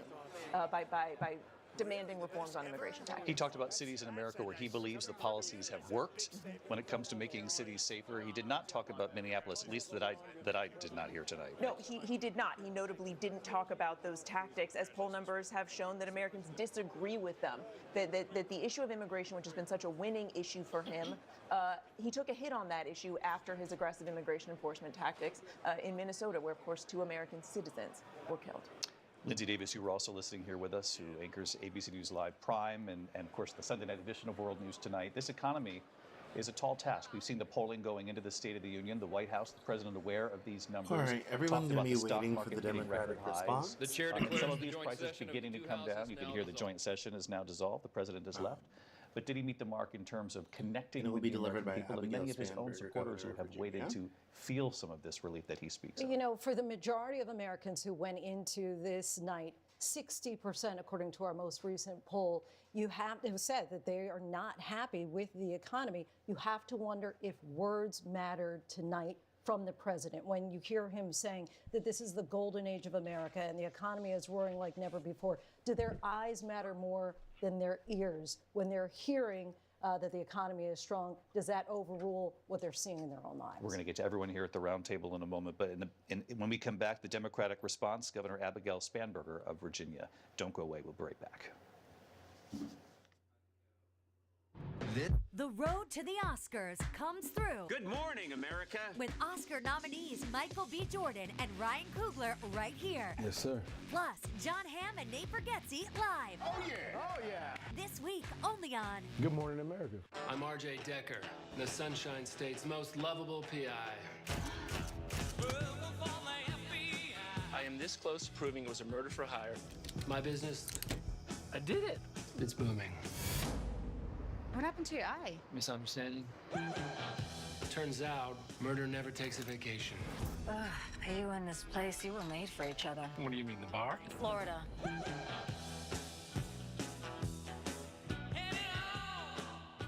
When I was little watching American Idol, I was sure that I was gonna find a way onto that stage. This audition is the first page of my story. I believe in myself. If I could do this, I belong here. Holy crap, I'm auditioning for American Idol. Wow. Beautiful. That's what it's all about. That was impressive.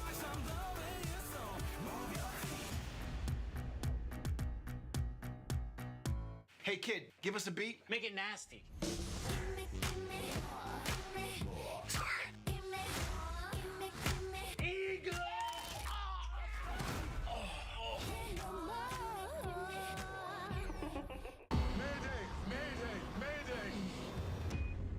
For the last 3 years, I was in an underground bunker. People need to know there are survivors. Your wife is alive out there, Xavier. Out here, the little things will kill you. it's never just about the bunker. RJ Decker, I'm a private investigator.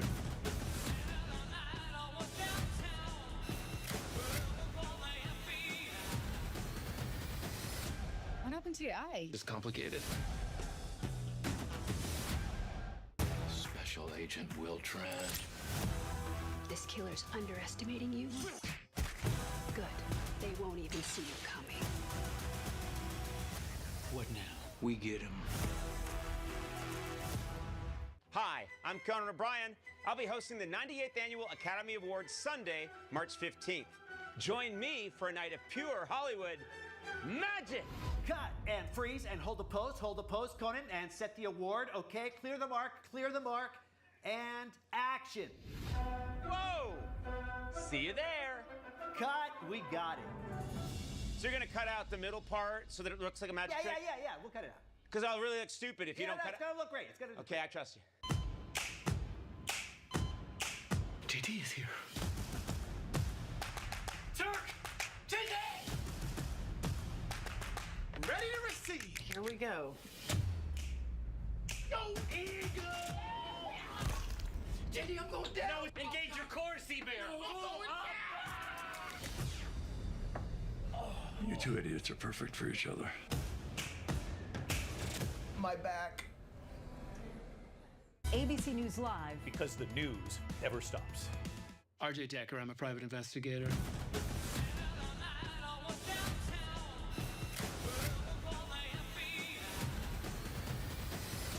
What happened to your eye? It's complicated.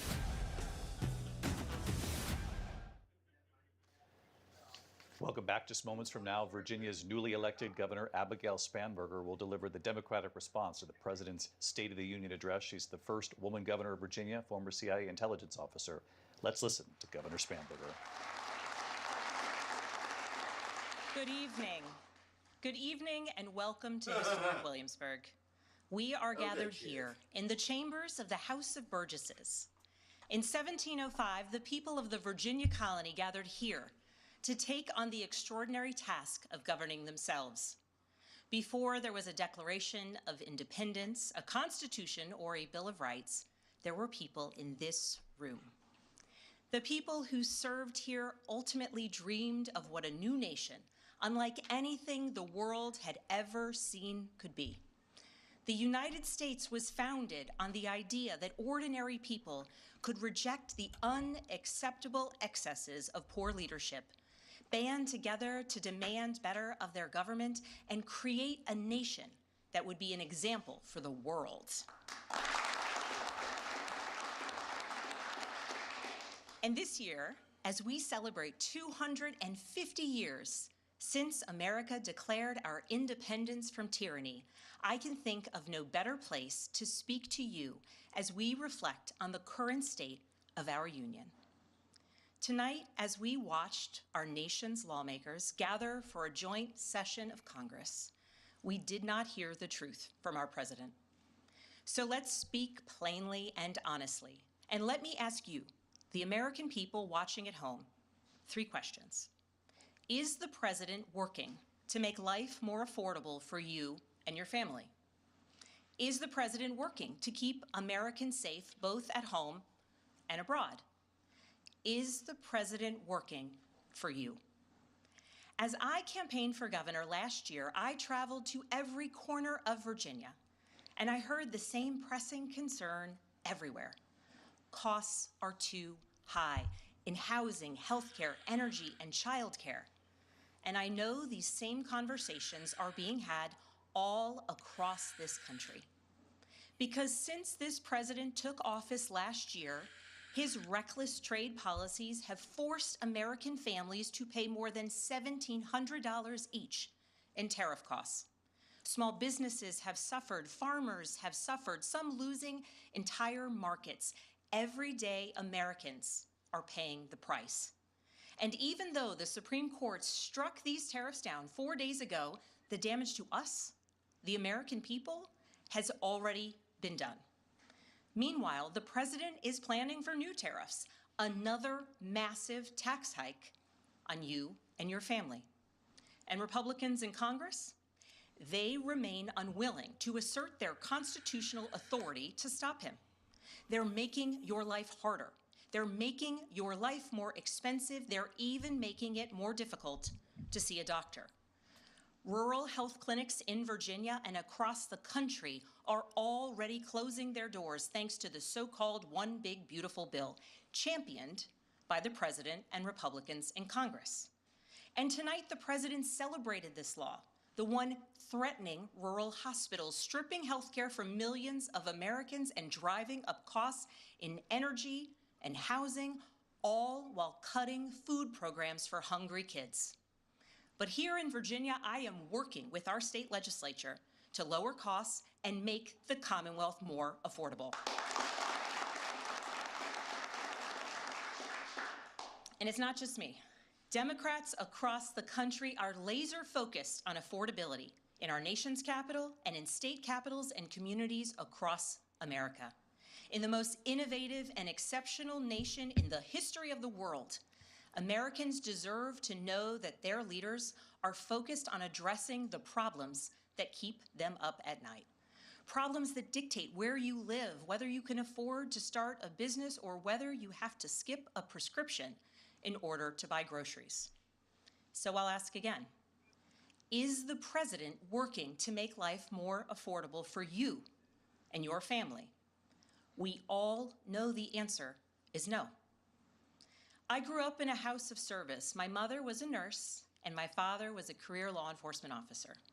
I began my career by following in my father's footsteps as a federal agent, working money laundering and narcotics cases. I worked side by side with local and state police to keep our communities safe and to uphold and enforce the law. Law enforcement officers across the country know that it is a unique responsibility to do the serious work of investigating crimes, comforting victims, and making arrests. It's about building trust, and that requires an abiding sense of duty and commitment to community. And yet, our president has sent poorly trained federal agents into our cities, where they have arrested and detained American citizens and people who aspire to be Americans. And they have done it without a warrant.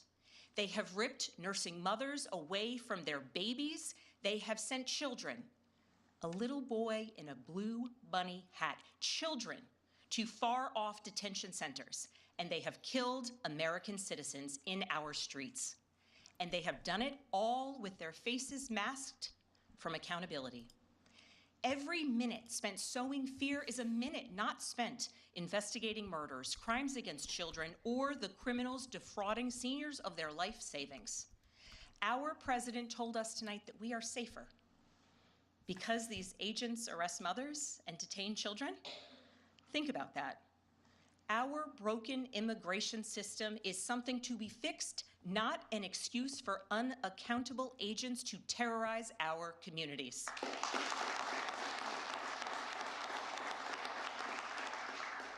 After working in law enforcement, I continued my career of service as a CIA officer, working undercover to protect the United States and our allies from global threats, terrorism, nuclear weapons, and the aggression of adversarial nations around the globe. But as the president spoke of his perceived successes tonight, he continues to cede economic power and technological strength to Russia, bow down to China, bow down to a Russian dictator, and make plans for war with Iran. Here's the truth. Over the last year, through DOGE, mass firings, and the appointment of deeply unserious people to our nation's most serious positions, our president has endangered the long and storied history of the United States of America being a force for good. So I'll ask again, is the president working to keep Americans safe, both at home and abroad? We all know the answer is no. In his speech tonight, the president did what he always does. He lied, he scapegoated, and he distracted. And he offered no real solutions to our nation's pressing challenges, so many of which he is actively making worse. He tries to divide us. He tries to enrage us, to pit us against one another, neighbor against neighbor. And sometimes he succeeds.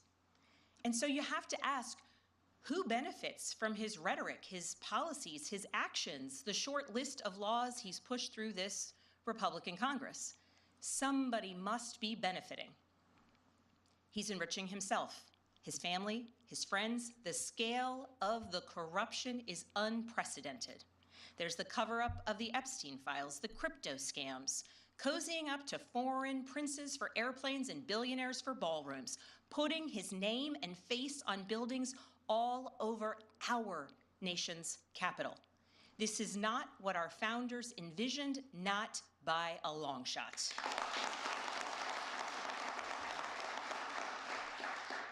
So I'll ask again, is the president working for you? We all know the answer is no.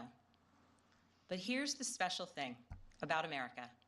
On our 250th anniversary, we know better than any nation what is possible when ordinary citizens, like those who once dreamed right here in this room, reject the unacceptable and demand more of their government. We see it in the determination of students organizing school walkouts all across the country, whose voices are becoming so powerful that the governor of Texas seeks to silence them. We see it in the bravery of Americans in Minnesota standing up for their communities, from peacefully protesting in sub-zero temperatures to carpooling children to school so that their immigrant parents are not ripped away from them in the parking lot. As a mother of 3 school-aged daughters, I am inspired by their bravery, but I am sickened that it is necessary. And Americans across the country are taking action. They are going to the ballot box to reject this chaos. With their votes, they are writing a new story, a more hopeful story. In November, I won my election by 15 points.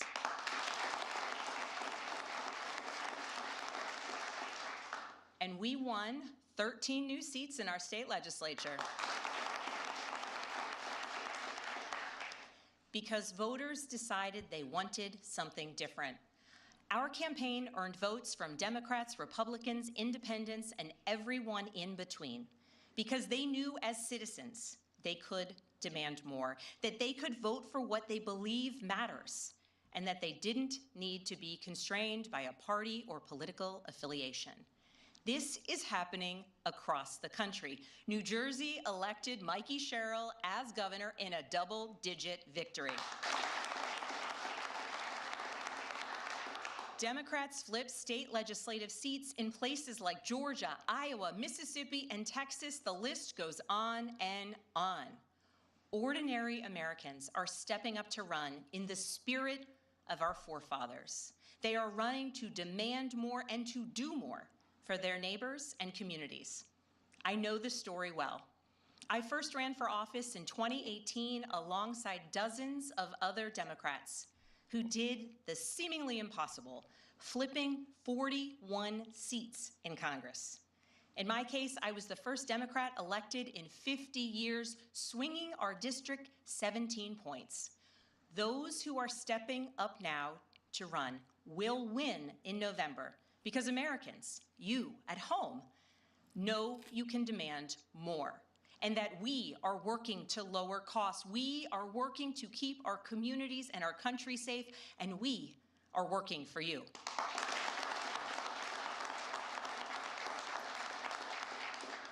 In his farewell address, George Washington warned us about the possibility of, quote, cunning, ambitious, and unprincipled men rising to power. But he also encouraged us, all Americans, to unite in a common cause, to move this nation forward. That is our charge once more, and that is what we are seeing across the country. It is deeply American and patriotic to do so, and it is how we ensure that the state of our union remains strong, not just this year, but for the next 250 years as well, because we, the people, have the power to make change, the power to stand up for what is right, the power to demand more of our nation.